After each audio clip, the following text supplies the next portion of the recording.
Divorce পেপারে sign করে স্বামীর বাড়ি থেকে বেরিয়ে আসে অদ্রি। ডিভোর্স পেপারে সাইন করলেও ডিভোর্স হয়ে যায় না, অন্তত 3 মাস সময় লাগে ডিভোর্স কনফার্ম হতে। সেই কারণে অদ্রি ডিভোর্স পেপারে সাইন করে স্বামীর বাড়ি থেকে বেরিয়ে এসেছে। 3 বছরের প্রেমের পর আরও 3 বছরের বৈবাহিক সম্পর্ককে একটা সাইনও নির্ধারিত কিছু সময়ের পর শেষ হওয়ার পথে। সম্পর্কের এই পরিণতির কারণ অদ্রির বাচ্চা জন্মদানে অক্ষমতা। অদ্রির সন্তান জন্মদানের অক্ষমতা বলতে পুরোপুরি অক্ষমতা না। অদ্রিকে ডাক্তার বলেছে কিছু নির্দিষ্ট ডোজ ও সেশনে মেডিসিন নিলে 1-2 বছরের মধ্যে সে পুরোপুরি সুস্থ হয়ে যাবে। জরায়ুতে সিস্টের কারণে এই সমস্যা। বাম ফ্যালোপিয়ান টিউবে ছোট সিস্ট আছে। ডাক্তার বলেছেন অপারেশন ছাড়াও কয়েক ডোজে মেডিসিন নিয়ে সিস্ট অপারেশন সম্ভব।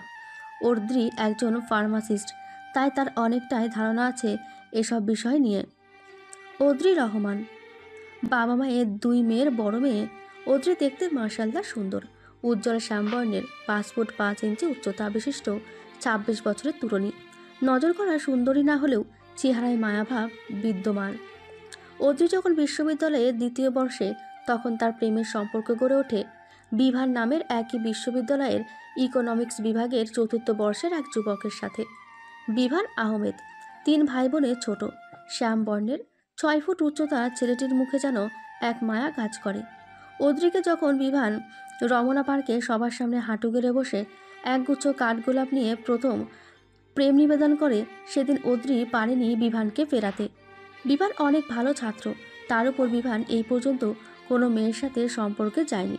অদ্রিকে তার প্রথম থেকেই ভালো লাগতো। অদ্রি ও অদ্রির বন্ধুরা যখন প্রায় বিকেলে ঢাকা ভার্সিটির শহীদুল্লাহ হলের সামনে দিয়ে আড্ডা দিতে যেত, তখন বিভান শুধু দেখত রোদের আলোক ছটায় এক হাস্যোজ্জ্বল তরুণী ব্যস্ত তার হাত দিয়ে নিজেকে রোদের থেকে আড়াল করতে। 1 বছর আস্তে আস্তে মনের সুপ্ত অনুভূতিকে এক প্রশান্ত ভালোবাসার রূপ দিয়ে এরপর এক মাহেন্দ্রক্ষণ বেছে অদ্রিকে নিজের মনের কথা জানায়। এমন না যে অদ্রি বুঝতো না বিভানের চাহনি। অদ্রি তখন প্রায় সময় বন্ধুদের নিয়ে শহীদুল্লাহ হলের সামনে দিয়ে যেত শুধুমাত্র বিভানকে দেখতে, কারণ বিভান প্রায় বিকেলে শহীদুল্লাহ হলের পুকুর পাড়ে বন্ধুদের সাথে বসে থাকত। প্রেম নিবেদনের পর যখন ওদের ভালোবাসার 3 বছর পূর্ণ হয়, তখন তারা বিবাহ বন্ধনে আবদ্ধ হওয়ার সিদ্ধান্ত নেয়। বিভানের বড় ভাবি এই বিয়ের বিপক্ষে ছিল, কারণ বিভানের ভাবি ছোট বোন বিভানকে পছন্দ করত। বিভানের ভাবি এমনিতেই বিভানকে সহ্য করতে পারত না, কারণ সম্পত্তি। বিভানের বাবা 3 ভাই বোনকে লিখে দিয়ে মারা গেছেন, তখন মাত্র বিভানের বড় ভাই নতুন বিয়ে করেছে। বিভান তখন ছাত্র অবস্থায় থাকায় কোনো ইনকাম করতে পারত না। বড় ভাইয়ের টাকায় বিভান চলত, যা বিভানের ভাবির কোনো কালেই পছন্দ ছিল না। এরপর যখন বিভান বিসিএস পরীক্ষাতে উত্তীর্ণ হয়, তখন বড় ভাবি ছোট বোন বিভানকে বিয়ে করার জন্য পাগল প্রায় হয়ে যায়। সারাদিন বোনের বাড়ি এসে পড়ে থাকত বিভানের ভাবির ছোট বোন শিমু। বিভানের ভাবিও তার ছোট বোন উঠে পড়ে লাগে বিভানের মাকে বোঝাতে যে বিভানের জন্য শিমুর থেকে ভালো মেয়ে আর পাওয়া যাবে না।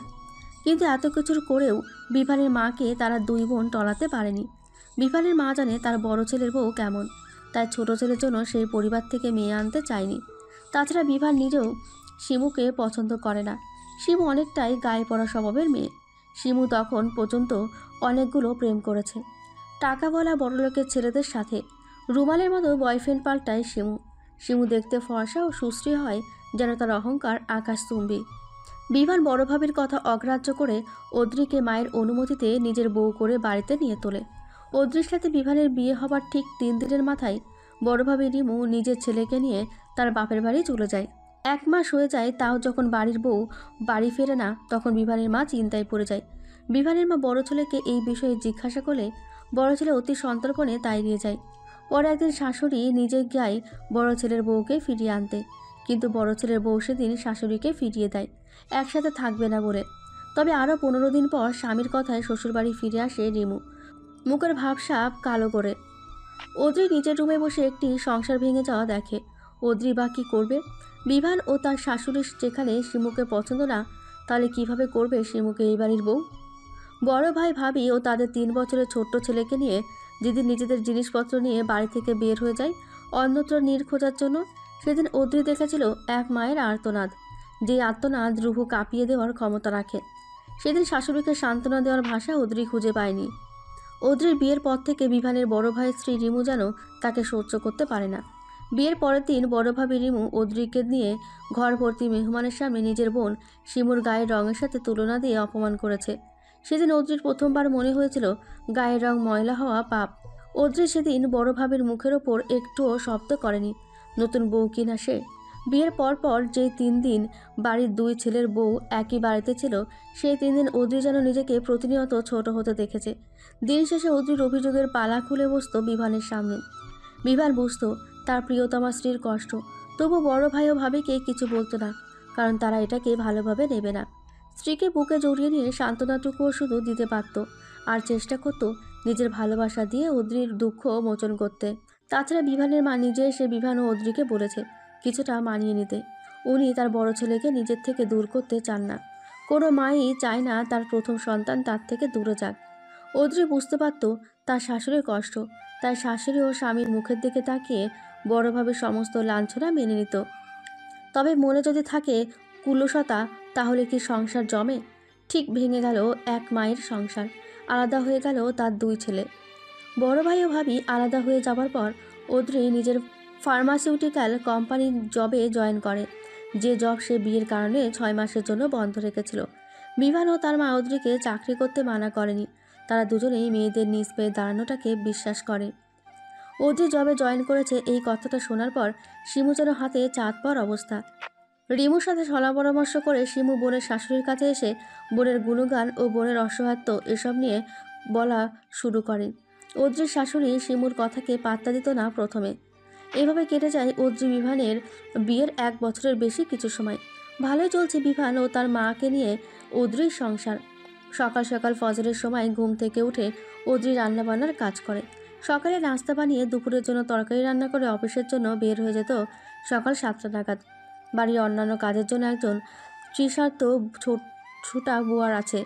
শাশুড়ির যাতে কোনো সমস্যা না হয় সব দিকে খেয়াল রাখে অদ্রি। শাশুড়ি অদ্রিকে মেয়ের মতোই দেখে। অদ্রি অফিসে যাবার পর প্রায় মাঝে মাঝে সকাল 10টা নাগাদ শিমু আসত অদ্রির শাশুড়ির কান ভাঙাতে। যখন শিমু দেখলো সে সফল হচ্ছে না, তখন সে চালে তার মোক্ষম চাল। অদ্রি ও বিভানের বিয়ের তখন 1.5 বছর চলে। তখন শিমু অদ্রির শাশুড়ির কানে তোলে অদ্রির বাচ্চা হয় না কেন সেটা। অদ্রির শাশুড়ি শিমুকে বলেছিল বাচ্চা নেওয়া তার ছেলে ও ছেলের বউয়ের বিষয়, এবং সে এসব বিষয়ে তাদের কিছু বলতে চায় না। এসব শোনার পরেও কি শিমু চুপ করে থাকে? না, শিমু এবার অদ্রির শাশুড়ির কানে ভরতে থাকে যে অদ্রির হয়তো কোনো সমস্যা আছে। অদ্রির শাশুড়ি প্রথমে এটাতে পাত্তা না দিলেও অনবরত শিমুর কান ভাঙানিতে প্রলুব্ধ হয়ে একদিন অদ্রিকে বলেই ফেলে বাচ্চার কথা। শাশুড়ির এহেন কথায় অদ্রি প্রথমে চমকে গেলেও পরে নিজেরও কেমন যেন লাগতে থাকে, তাই নিজেই যায় তার পরিচিত ডাক্তারের কাছে। ফার্মাসিস্ট হওয়ায় অনেক ডাক্তারের সাথে চেনা জানা আছে তার। ডাক্তারের সাথে অ্যাপয়েন্টমেন্টের জন্য ওয়েটিং রুমে বসে আছে অদ্রি। অদ্রির সারা শরীর মৃদু কম্পনে কম্পিত হচ্ছে বারংবার। ডাক্তারের কাছে চেক আপ করাতে এসেছে, বাড়ির সবাইকে এই বিষয়ে অজ্ঞাত রেখে। অদ্রি নিজের স্বামী বিভানকেও এই ব্যাপারে কিছুই জানায়নি, কারণ সে কখনো চায় না বিভানের থেকে দূরে যেতে। অদ্রি মনে মনে ভালো কিছু আশা করছে, আর এখন বাকিটা আল্লাহর ইচ্ছা। অদ্রির বাড়ির কাজের মহিলা রহিমার থেকে জানতে পেরেছিল যে বড় ভাবি ছোট বোন শিমু প্রায় এই বাড়িতে আসে আর বিভানের মায়ের সাথে অনেকক্ষণ গল্প করে। শিমুর এই বাড়িতে আসা নিয়ে অদ্রির কোনো সমস্যা নেই, কারণ শিমু তার বোনের শ্বশুর বাড়ি এসেছে, যেমনটা তার বোন মাঝে মাঝে আসে বেড়াতে। শিমুর এখানে আসা যাওয়া আছে, এই খবরটা অদ্রি প্রথম কয়েকদিন পর যাওয়ার পর জেনেছিল।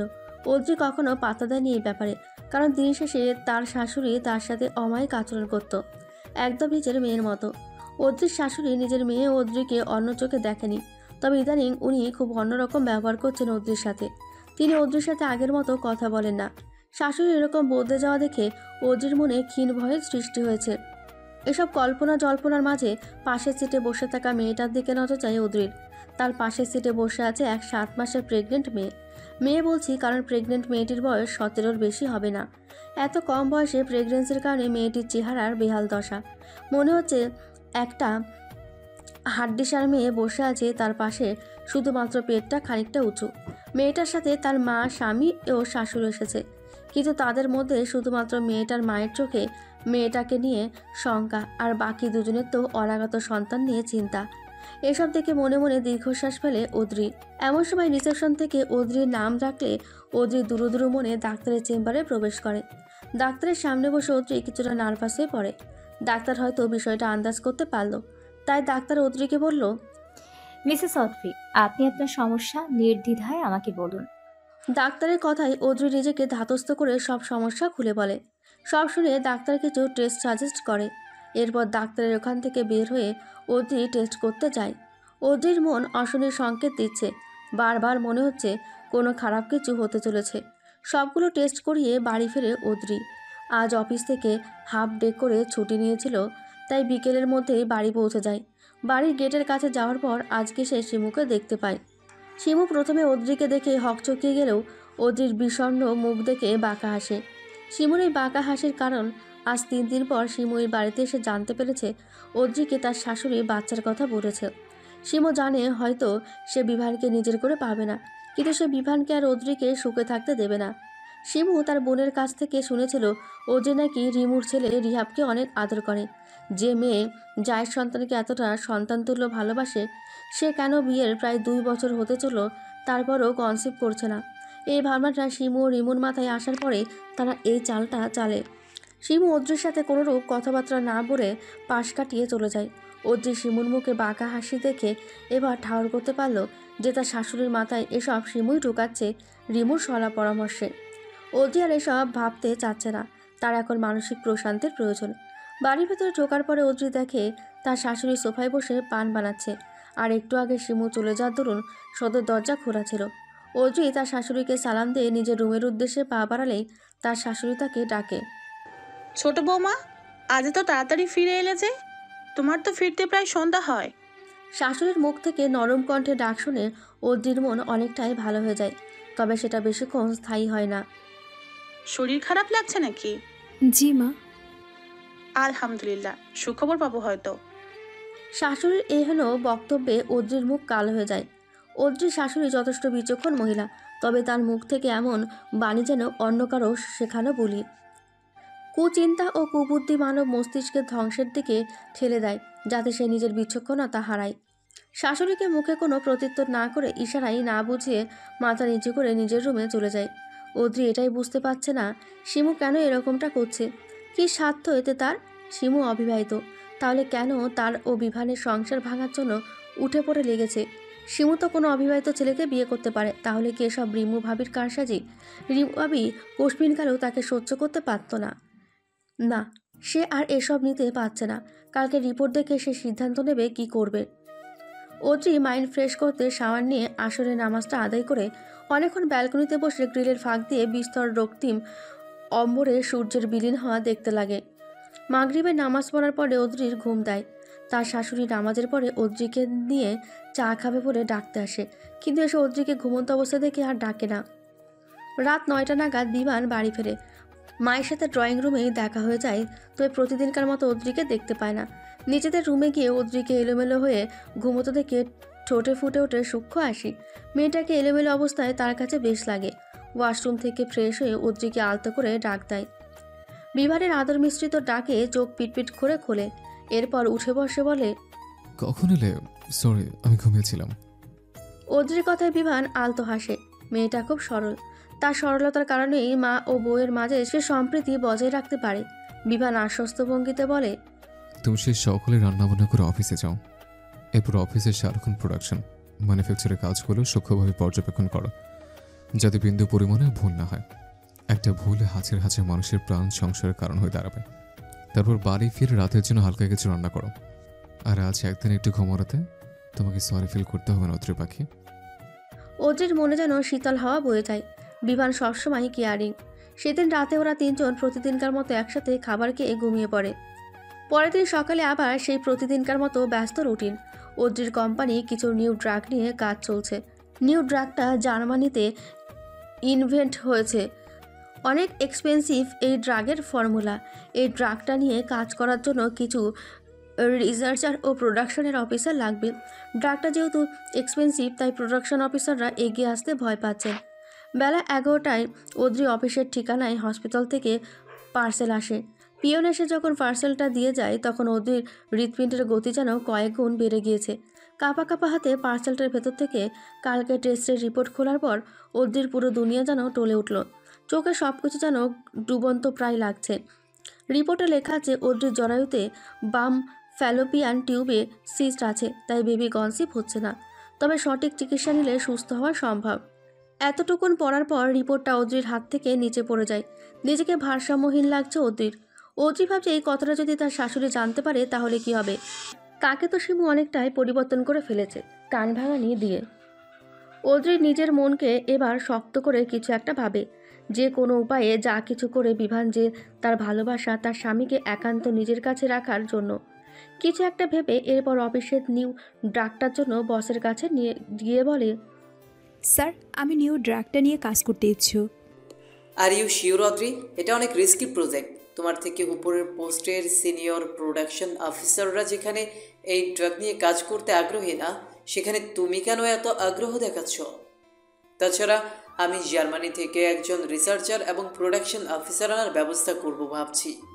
অদ্রির কথার পরিপ্রেক্ষিতে অফিসের বস অদ্রিকে বলে। কালক্ষেপণ না করে অদ্রি আবার বলে, don't worry sir, I will handle. আমার বিশ্ববিদ্যালয় জীবনে আমি দায়িত্ব নিয়ে প্রজেক্ট রেডি করতাম বিভিন্ন ফার্মেসি সেমিনারের জন্য। ঠিক আছে অদ্রি, এই প্রজেক্টের জন্য তুমি। বস এই কথা বলে চলে যেতে নিলেই অদ্রি তাকে আটকিয়ে বলে, স্যার, ইয়েস। আমি অফিসে আমার জবের সেকশন চেঞ্জ করার জন্য বলেছিলাম 6 মাস আগে। আমায় রিসার্চার হিসেবে কি নেওয়া যায়? I am sorry Adri, researcher হিসেবে তোমায় তার জন্য নিউ রিকোয়ারমেন্ট ফুলফিল করতে হবে। I am ready to fulfil. কিন্তু তুমি তো প্রোডাকশন অফিসার হিসেবে নিউ ড্রাগ প্রজেক্টে থাকছো, তাহলে? জি স্যার, আমি প্রোডাকশন অফিসার হিসেবে থাকব, তবে তার আগে আমি রিসার্চারের রিকোয়ারমেন্ট ফুলফিল করব। অদ্রির বস অদ্রির কথার ধরন বুঝতে না পেরে বলে, তুমি এক্স্যাক্টলি কি করতে চাইছো? আমার সব সময় নিউ কিছু নিয়ে কাজ করতে ভালো লাগে। আমি এই প্রজেক্টের পর একজন প্রফেশনাল রিসার্চার হিসেবে জয়েন করতে চাই এবং এই প্রজেক্টে আমাকে যেন রিসার্চ রিলেটেড কাজে রাখা হয়। অদ্রির বস শিওর হবার জন্য বলে, দ্যাট মিন্স তুমি চাও তোমাকে যেন রিসার্চের কাজে অল্প হলেও ইনভলভ রাখা হয়? হাসি ফোটে অদ্রির মুখে। জি স্যার, আপনি আমার উপর ভরসা করে দেখতে পারেন। ওকে, অ্যাজ ইউ উইশ। তুমি প্রোডাকশন অফিসার হয়েও রিসার্চের কাজে ইনভলভ থাকবে। বস চলে যেতে নিয়েও আবার বলে, must be sure, don't lose my expectation. তুমি আমার ছোট বোনের মতো এবং আমি জানি তুমি কিছু ভেবেই বলছো। আমি তোমার ওপর ভরসা করতে পারি। বস চলে যায় আর অদ্রির মুখে ফুটে ওঠে রহস্যময় হাসি। অদ্রি স্বগক্তি করে আপন মনেই বলে, বারে বারে ঘুঘু তুমি খেয়ে যাও ধান, শেষবারে আমি তোমার বধিপ পরাণ। হেসে উঠে চলে যায় নিজের কাজে। সেদিন বাসায় গিয়ে আগের মতো থাকতে লাগে। অদ্রি কাউকেই কিছু জানায়নি এই ব্যাপারে। তাছাড়া বিভান এখনও বাচ্চা নেওয়া বিষয়ক কোনো কথাই বলেনি। তবে এখন বলেনি তো কী হয়েছে, ভবিষ্যতে বলবে না তার কি গ্যারান্টি। তবে অদ্রি আস্তে আস্তে সব কিছু নিজ কন্ট্রোলে নিয়ে আসছে এবং অতি দ্রুত সে নিজের নির্ধারিত লক্ষ্যে পৌঁছে যাবে। অদ্রির জরায়ুর সিস্টটা ফ্যালোপিয়ান টিউবের একটু ভেতরের দিকে, তাই সময়টা একটু বেশি লাগবে। তবে হতাশ হবার কিছু নেই, এই বিষয়টা অদ্রি নিজেও জানে। ডাক্তারের পরামর্শ মোতাবেক সে মেডিকেশন নিচ্ছে এবং বিয়ের পর যে কিছুটা ওজন বেড়ে গিয়েছিল সেটাকে কমানোর চেষ্টায় আছে। এদিকে শিমু কিছুদিন পর পর আসে আর বিভানের মায়ের কানে এ কথা সে কথা তোলে। বিভানের মা মাঝে মাঝে বিরক্ত হয়ে অদ্রিকে কথা শোনায়। অদ্রি বুঝতে পারছে যে শিমু তার স্নেহময়ী শাশুড়ির মনে তার জন্য তিক্ততা ও বিষ ভরে দিচ্ছে। এত সব জানার পরেও অদ্রি চুপ করে আছে, কারণ সে সঠিক সময়ের অপেক্ষায় অপেক্ষমান। অদ্রি কোনো কাঁচা কাজ করে না। ফার্মেসি নিয়ে তার পড়াশোনার মূল উদ্দেশ্য ছিল সায়েন্টিস্ট হওয়া। অদ্রি সায়েন্টিস্ট হয়ে এমন কিছু নিয়ে রিসার্চ করতে চায় যা তাকে সাফল্যের ধার প্রান্তে নিয়ে যাবে। হসপিটাল থেকে রিপোর্ট পাওয়ার 3 মাস অতিক্রম করে ফেলেছে। এখন অদ্রি ও বিভানের বিয়ের 2 বছর 2 মাস চলে। অদ্রি নিউ প্রজেক্টের কাজ খুব মনোযোগ দিয়ে করে। কোনো রকম ভুল সে করতে নারাজ। এই নিউ ড্রাগটায় নির্ধারণ করবে অদ্রির পরিকল্পনার বাস্তবায়ন। ইদানিং শাশুড়ির বাচ্চা নিয়ে কথাবার্তা যেন বেড়েই চলেছে। অদ্রি জানে এটা স্বাভাবিক। সব সংসারে শাশুড়ি বাচ্চার জন্য বলতে থাকে বিয়ের কিছু সময় পর থেকে। সেদিক দিয়ে অদ্রির শাশুড়ি অনেকটাই সহনশীল। শিমু ও রিমুর কুচক্রের কারণে তার শাশুড়ি দিন দিন অসহনশীল হয়ে যাচ্ছে। যে শাশুড়ি এতদিন অদ্রিকে মেয়ের মতো দেখত ও ভালোবাসত, আজ সে শাশুড়ি তাকে ছেলের বউয়ের অন্যথায় কিছুই ভাবতে পারছে না। অদ্রি জানে রিমু ভাবির সম্পত্তির প্রতি লোভ বেশি। সম্পত্তির লোভের কারণে নিজের কুয়ো সেচে বেড়ানো বোনের সাথে দেবরের বিয়ে দিতে উঠে পড়ে লেগেছিল। শেষ পর্যন্ত সফল হয়নি, তবে বিয়ে দিতে সফল না হলেও এখন ঘর ভাঙার চেষ্টা চালিয়ে যাচ্ছে। আর বড় ভাই, সে তো বউ যা বলে সব সত্য মানে। এক কথায় তার বউ তাকে ও তাদের একমাত্র ছেলে রিহাবকে ছেড়ে চলে যাবার ভয় দেখায় যদি তার বিরুদ্ধে কিছু বলে তো। বড় ভাই জানেও না যে তার বউ ও শালি মিলে কী ষড়যন্ত্র করেছে। মা ও ছোট ভাইয়ের সাথে যোগাযোগ তো আছেই, এবং কোনো উৎসব মুখর পরিবেশে সে নিজের স্ত্রী ও ছেলেকে নিয়ে মা, ছোট ভাই ও ছোট ভাইয়ের স্ত্রীর সাথে পালন করতে আসে। অদ্রি আইসোলেটেড ল্যাবে দাঁড়িয়ে কেমিক্যাল মিক্স করছে। 2 মাস হলো সে একই কোম্পানির রিসার্চ অ্যান্ড ডেভেলপমেন্ট বিভাগে জয়েন করেছে। তবে এই ড্রাগটার জন্য সে স্পেশালি হায়ার অথরিটি থেকে পারমিশন নিয়েছে, যাতে তাকে প্রোডাকশন অফিসার থেকে রিমুভ না করে। পারিশ্রমিক সে প্রোডাকশন অফিসারের মতোই নেবে যতদিন না ড্রাগটা মার্কেটে আসছে। কেমিক্যাল মিক্স করার সময় অদ্রি এক দৃষ্টিতে তাকিয়ে আছে কেমিক্যালের যে রিয়াকশন হচ্ছে সেটার দিকে। অদ্রির চাহনি খুব শান্ত, যাকে বলে হিমশীতল দৃষ্টি। কিছু মানুষ ঠান্ডা মাথায় কাজ করে আর তারাই তাদের লক্ষ্যে বিনা বাধায় পৌঁছায়। সেরকম মানুষের কাতারে অদ্রি নিজেও পড়ে। শীতল মস্তিষ্কের মানুষরা ভয়ঙ্কর হয়, কিন্তু বাইরে থেকে তাদের দেখলে সাদামাটাই মনে হয়। এরা কোনো কাজ করে যদি স্বেচ্ছায় কোনো নিশান না ছাড়ে তাহলে তাদের ধরা যায় না। তারা তখনই ধরা পড়ে যখন তারা অনেক বড় প্রতারণার শিকার হয়। শীতল মস্তিষ্কের মানবদেরকে টাইট ডিটেক্টর টেস্ট এর মাধ্যমেও ধরা যায় না, কারণ ওসব মানুষ নিজেদের মাথায় আগে থেকে সব কিছু গুছিয়ে রাখে। সাধারণ মানুষ যেমন মিথ্যা বলতে গেলে চোখে চোখ রাখতে পারে না, হাতের আঙুল ঘুরতে থাকে বা কোনো কাজ করতে থাকে শুধুমাত্র যাতে সত্য ধরা না পড়ে তার জন্য। শীতল মস্তিষ্কের মানুষকেও এমন মাইন্ড ডাইভার্টের মতো কাজ করে মিথ্যা বলার সময়, তবে সেটা কাউকে বুঝতে দেয় না। এরা অনেক সময় সাইকো বা পাগল হয়ে যায় আর নিজ থেকে আত্মসমর্পণ করে। এদের ওই রকম পরিণতির কারণ হয় অতিরিক্ত সিক্রেট নিজের মস্তিষ্কে জায়গা দেওয়ার কারণে, এবং হিউম্যান সাইকোলজি মোতাবেক এরা অনেক সময় অতিরিক্ত ক্রাইম করে নিজের কাছেই শেষ পর্যন্ত নিজেকে শেষ করার পরিকল্পনা করে। অদ্রি টেস্ট টিউবে কেমিক্যালটা রহস্যময়ভাবে দেখছে।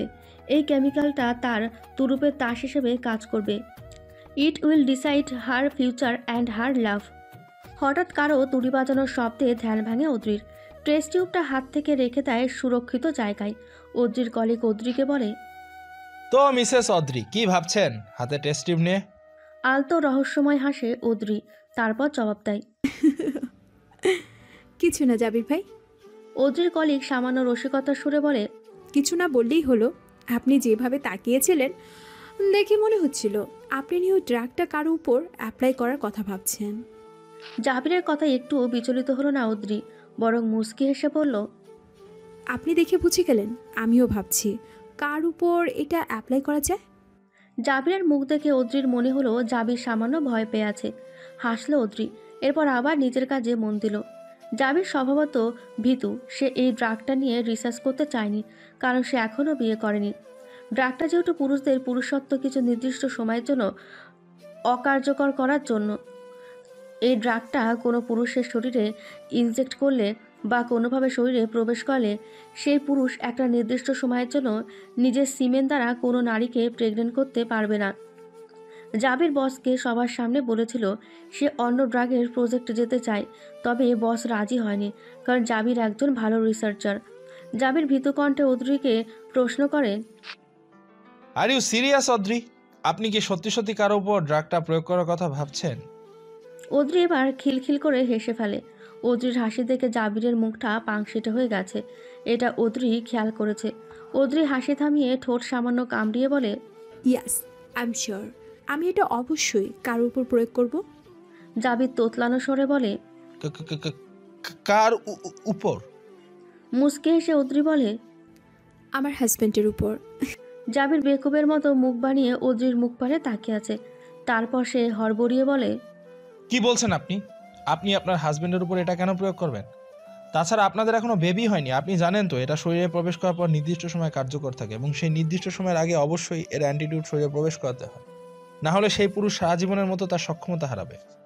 জাবিরের প্রতিটা কথা অদ্রি মুখে হাসি ঝুলিয়ে রেখেই শুনেছে এবং এই হাসি দেখে যেন জাবিরের শরীর হিম হবার উপক্রম। অদ্রির কাছে অন্তত তাই মনে হলো।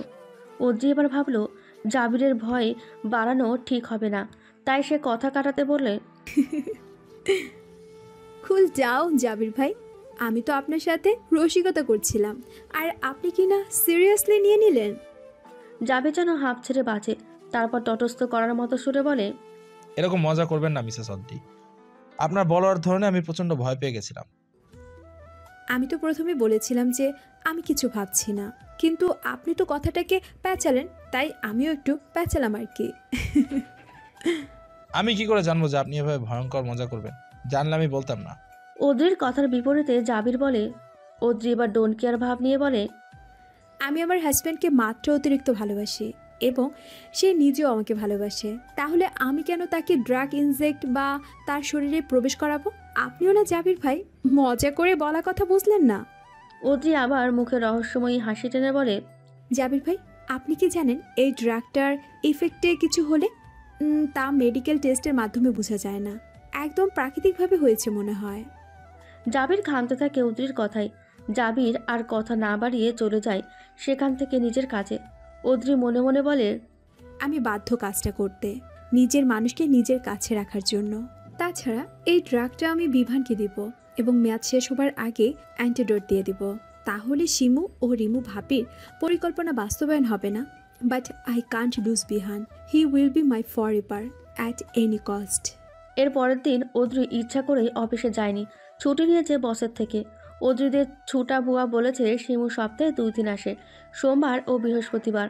আজকে সোমবার, তাই অদ্রি দেখতে চায় শিমুর ব্যবহার। ঠিক বেলা 11টায় কলিং বেল বাজে আর অদ্রি বুয়া বা তার শাশুড়িকে দরজা খুলতে উঠতে না দিয়ে নিজে গিয়ে দরজা খুলে দেয়। অদ্রির দরজায় হাসি মুখে খুলে, কিন্তু অপর পাশের মানুষটা হয়তো অদ্রিকে এই সময় আশা করেনি, তাই তার মুখশ্রী অন্ধকার হয়ে গেল। শিমু কি পরিকল্পনা নিয়ে এসেছিল তা আজকে অদ্রি কিছুতেই সফলতা দেবে না। অদ্রি শিমুর সাথে স্বল্প গল্প জুড়ে দিয়ে বসেছে। অদ্রির শাশুড়ি, সেও হাসি মুখে ওদের সাথে কথা বলছে, কিন্তু শিমু সে বারবার উসুস করছে অদ্রির শাশুড়িকে একটু একা পাওয়ার জন্য। অদ্রি তো অদ্রি, সে আজকে বুয়াকে সব বুঝিয়ে দিয়েছে যাতে তাকে সাহায্য করে। দুপুরের খাবার খেয়ে অদ্রির শাশুড়ি নিজের রুমে ঘুমাতে চলে যায়। শিমু সেটা দেখে নিজেও যেতে নেয়, কিন্তু তখনই তার পথ রোধ করে দাঁড়িয়ে অদ্রি। অদ্রি শিমুকে হাসি মুখে বলে, শিমু চলো না আর একটু গল্প করি। রিমু ভাবি থাকলে তার সাথে গল্প করতে পারতাম, কিন্তু এখন নিজের জীবনটাকে রোবটের মতো লাগে। সারাদিন অফিস করে রাতে একটু সময় পাই, আর সেটা বিভানের সাথে কোয়ালিটি টাইম স্পেন্ড করি। গার্লস টপিকে তো এখন কথাই হয় না কারোর সাথে। আজ অনেক দিন পর কাউকে পেয়েছি, চলো ছাদে যাই। কথাগুলো বলে অদ্রি ছাদের উদ্দেশ্যে পা বাড়ায়। অজ্ঞতা শিমুকেও অদ্রির সাথে যেতে হয়। অদ্রি ও বিভানের বিয়ের 2.5 বছর হয়েছে। অদ্রির শাশুড়ি বিভানকেও বাচ্চা নেওয়ার কথা বলেছে 2-3 বার, তাই বিভান ভাবলো আজকে অদ্রিকে বলবে বাচ্চা নেওয়ার কথা। অনেক তো সময় হলো। বিভান ও অদ্রি দুজনেই এখন নিজের ক্যারিয়ারে সাকসেসফুল। 1 সপ্তাহ আগে অদ্রির নিউ ড্রাগ প্রজেক্ট সাকসেসফুলি শেষ হয়েছে, তবে ড্রাগটা এখনই বাজারজাত করবে না, আগে এর অ্যান্টিডোস জার্মানি থেকে আনানো হবে।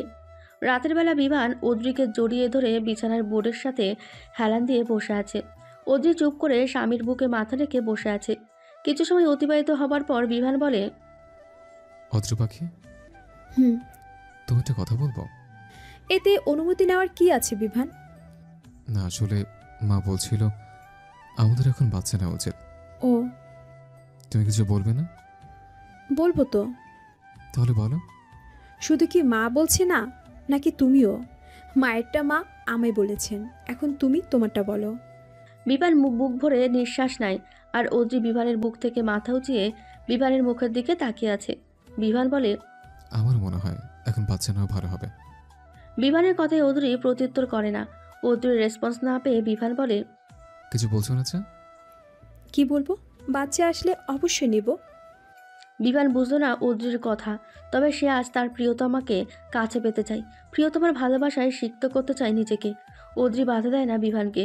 অদ্রি নিজেও ডুবে যায় তার প্রাণপুরুষের ভালোবাসায়, তবে সে তার পরিকল্পনা কালকে থেকে শুরু করবে। আজকে স্বামীর ভালোবাসায় শিখতে হবে।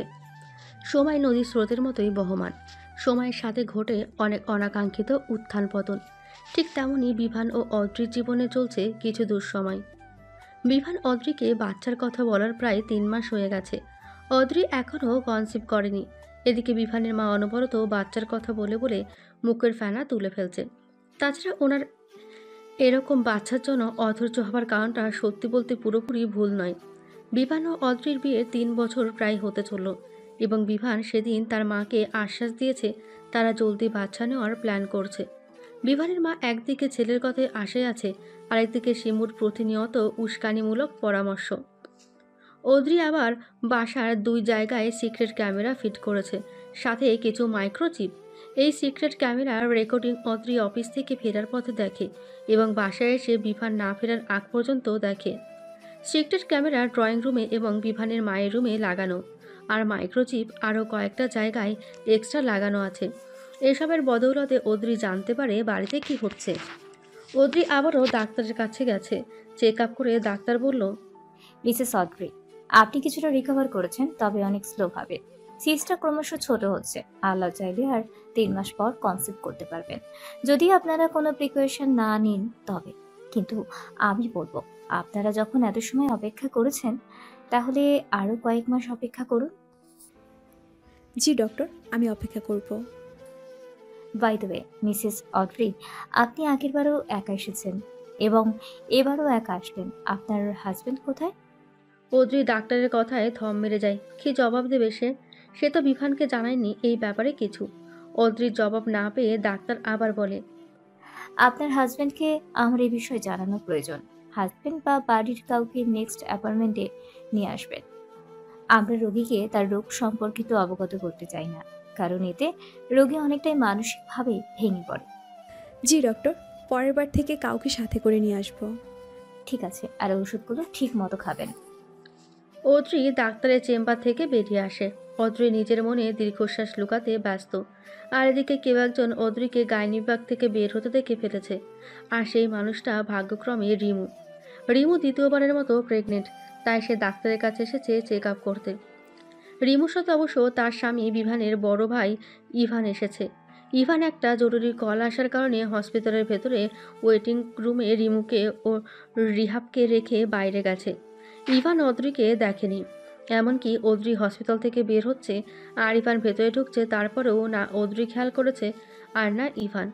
রিমু অদ্রিকে যেই ডাক্তারের চেম্বার থেকে বের হতে দেখেছে, সে নিজেও সেই ডাক্তারের কাছেই অ্যাপয়েন্টমেন্ট নিয়েছে। রিমু যেন হাতির পা দেখে ফেলেছে। সে এবার ধামাকা করবেই। রিমু জানে তার শাশুড়ি অদ্রির ওপর নারাজ। আর 2 দিন আগে সে রিমুর দ্বিতীয়বার প্রেগন্যান্সির কথা শুনে অনেক খুশি হয়েছিল এবং সেই সাথে রিমুর সাথে ফোনে কথা বলা অবস্থায় অদ্রিকে কিছু কটু কথা শুনিয়েছে। তাহলে এত বড় একটা সুযোগ তার হাতে এসেছে, সে কি সেটা ছেড়ে দেবে? অদ্রি বাড়িতে এসে ফ্রেশ হয়ে কিছুক্ষণ রেস্ট নেয়। তারপর রান্নাঘরে যায় দুপুরের খাবার বানাতে। অদ্রি আজকে অফিসে যায়নি। আসলে শরীর খারাপ, সাথে মন খারাপ, তাই আজ ছুটি নিয়েছে। ছুটি যেহেতু নিয়েছে, তাই ডাক্তারের কাছ থেকেও চেক আপ করে আসলো। দুপুরে রান্না প্রায় শেষ। আজকে আবার ইভান ভাইয়া, রিমু ভাবি আর রিহাব আসবে। হঠাৎ কলিং বেলের শব্দে অদ্রি গ্যাস অফ করে দরজা খুলতে চায়। দরজা খুলে অপর পাশে ভাসুর, ভাসুরের বউ আর তাদের ছেলেকে দেখে অদ্রির মুখে হাসি ফুটে ওঠে। অদ্রি তাদের সালাম দিলেই ইভান খুব হাসি মুখে সালামের জবাব দেয়, কিন্তু রিমু মুখ ভেঙচে দিয়ে বাড়ির ভেতরে ঢুকে যায়। অদ্রি রিমুর ব্যবহারকে পাত্তা না দিয়ে রিহাবকে হাতে ধরে নিয়ে বসার রুমে যায়। ইভান গিয়ে তার মাকে সালাম দেয়। অদ্রি ওদেরকে বসতে বলে শরবত আনতে যায়। অদ্রি শরবত এনে সোফার সামনের টেবিলে রাখলেই তখনই রিহাব তার কাকিমণির কোলে চলে বসে। রিহাব মাত্র 5 বছরের। রিহাব দেখতে তার বাবার মতোই হয়েছে। রিহাবকে অদ্রির কোলে যেতে দেখে হয়তো রিমুর ভালো লাগেনি, তাই সে বাঁকা চোখে অদ্রির দিকে তাকিয়ে আছে। অদ্রি এসব দিক ঠিকই লক্ষ্য করেছে। তাছাড়া রিমু এই বাড়িতে আসবে আর তার শাশুড়ির কান ভাঙাবে না, তা তো আর হয় না। দুপুরের একটু আগে বিভানও অফিস থেকে ছুটি নিয়ে চলে এসেছে।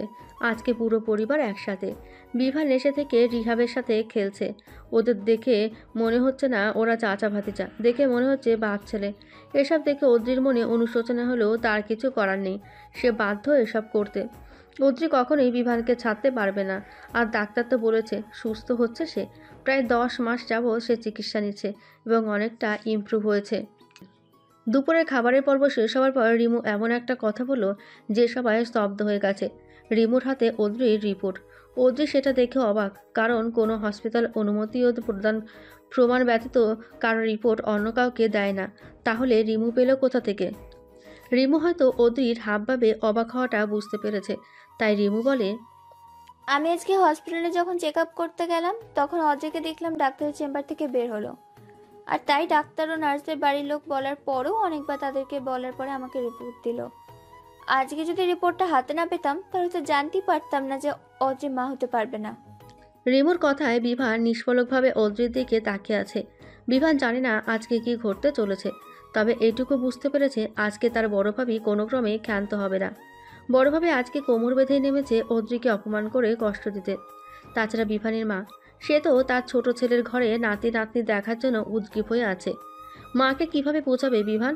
সে তো নিজেকে সামলাতে পারছে না। বিভান সেদিন অদ্রিকে বাচ্চা নেওয়ার কথা বলেছিল তার মায়ের কথায়, নাহলে অদ্রিকে সে বাচ্চার কথা বলতো কিনা তা সে জানে না। বিভান বাচ্চা নিতে চায় না বিষয়টা এমন না, বিভান বাচ্চা নিতে চায়, তবে ভয় হয় দুই ধরনের। প্রথম ভয়, বিভান স্বচক্ষে দেখেছে তার বড় ভাবিকে। তার বড় ভাবি রিহাবের জন্মের পর থেকেই কেমন যেন বদলে যেতে শুরু করেছিল। বড় ভাবির রিমু রিহাবের জন্মের আগে মায়ের সাথে সাহায্য করত, মাকে অনেকটাই মেনে চলতো। তবে রিহাবের জন্মের পর থেকে যেন মাকে মানতেই চায় না, এমনকি বড় ভাইকেও সবসময় চুপ করিয়ে রাখে। সারা জীবন তার মা 3 ছেলে মেয়েকে আদর ও আদব দিয়ে মানুষ করেছে, কখনো যেন কারোর সাথে অন্যায় না করে। কিন্তু সে নিজে কি পেল? শেষ বয়সে সে বড় ছেলের বউয়ের অবহেলা। অদ্রি কখনো মায়ের মুখের ওপর কিছু বলেনি, কারণ অদ্রিকে বিভান বিয়ের আগেই বলে দিয়েছে যেন তার মাকে তার বড় ভাবির যেমনটা ট্রিট করে সে যেন এমন রকমটা না করে। অদ্রি ওই সময় বলেছিল, তোমার মা মানে আমারও মা, আমি কেন তাকে অন্য চোখে দেখব? তাকে আমি আমার মায়ের মতোই ভালোবাসবো, যদি সে আমাকে মেয়ে ভাবতে পারে। বিভান সেদিন হেসেছিল তৃপ্তির হাসি। হ্যাঁ, সে পেরেছে একটা সঠিক মেয়েকে নিজের জীবনসঙ্গিনী বেছে নিতে। দ্বিতীয় ভয়, অনেকের প্রেগনেন্সিতে কমপ্লিকেশন থাকে, যদি অদ্রিরও কমপ্লিকেশন হয় তো? ওই সময় যদি মা ও বাচ্চাকে যে কোনো একজনকে বেছে নিতে বলে, তাহলে বিভান কি করবে? আর আজ যখন বিভান জানতে পারলো অদ্রির মা হতে পারবে না, তখন সে কি করবে? বিভান জানে তার মা ইদানিং কয়েক মাস যাবৎ অদ্রিকে বাচ্চা নেওয়া নিয়ে অনেক কথা বলেছে। অদ্রি তাও তার মায়ের ওপর একটা কথা বলেনি। বিভান বুঝতে পারত অদ্রির মন খারাপ, কিন্তু সে কি করবে? তাও অদ্রির মন ভালো করার জন্য যা লাগে তাই করত। হঠাৎ আবার রিমু ভাবির কথায় নীরবতার পতন ঘটে। রিমু ভাবি বলে, একটা বাজা মেয়েকে আমাদের বিভানের গলায় ঝুলিয়ে দিয়েছে মেয়ের পরিবার। ইভান এতক্ষণ যাবৎ তার স্ত্রীকে ইশারাতে থামতে বলছিল, কিন্তু এখন মা, ছোট ভাই আর ভাইয়ের বউয়ের মুখের দিকে তাকিয়ে রিমুকে একটা ধমক দেয়। চুপ করো রিমু, তোমাকে কতক্ষণ যাবৎ বোঝাচ্ছিলাম যে এগুলো বলো না, কিন্তু তুমি তাও বলে যাচ্ছ। কেন আমি চুপ করব কেন? এই মেয়েটা মা হতে পারবে না তো এটা কি আমার দোষ?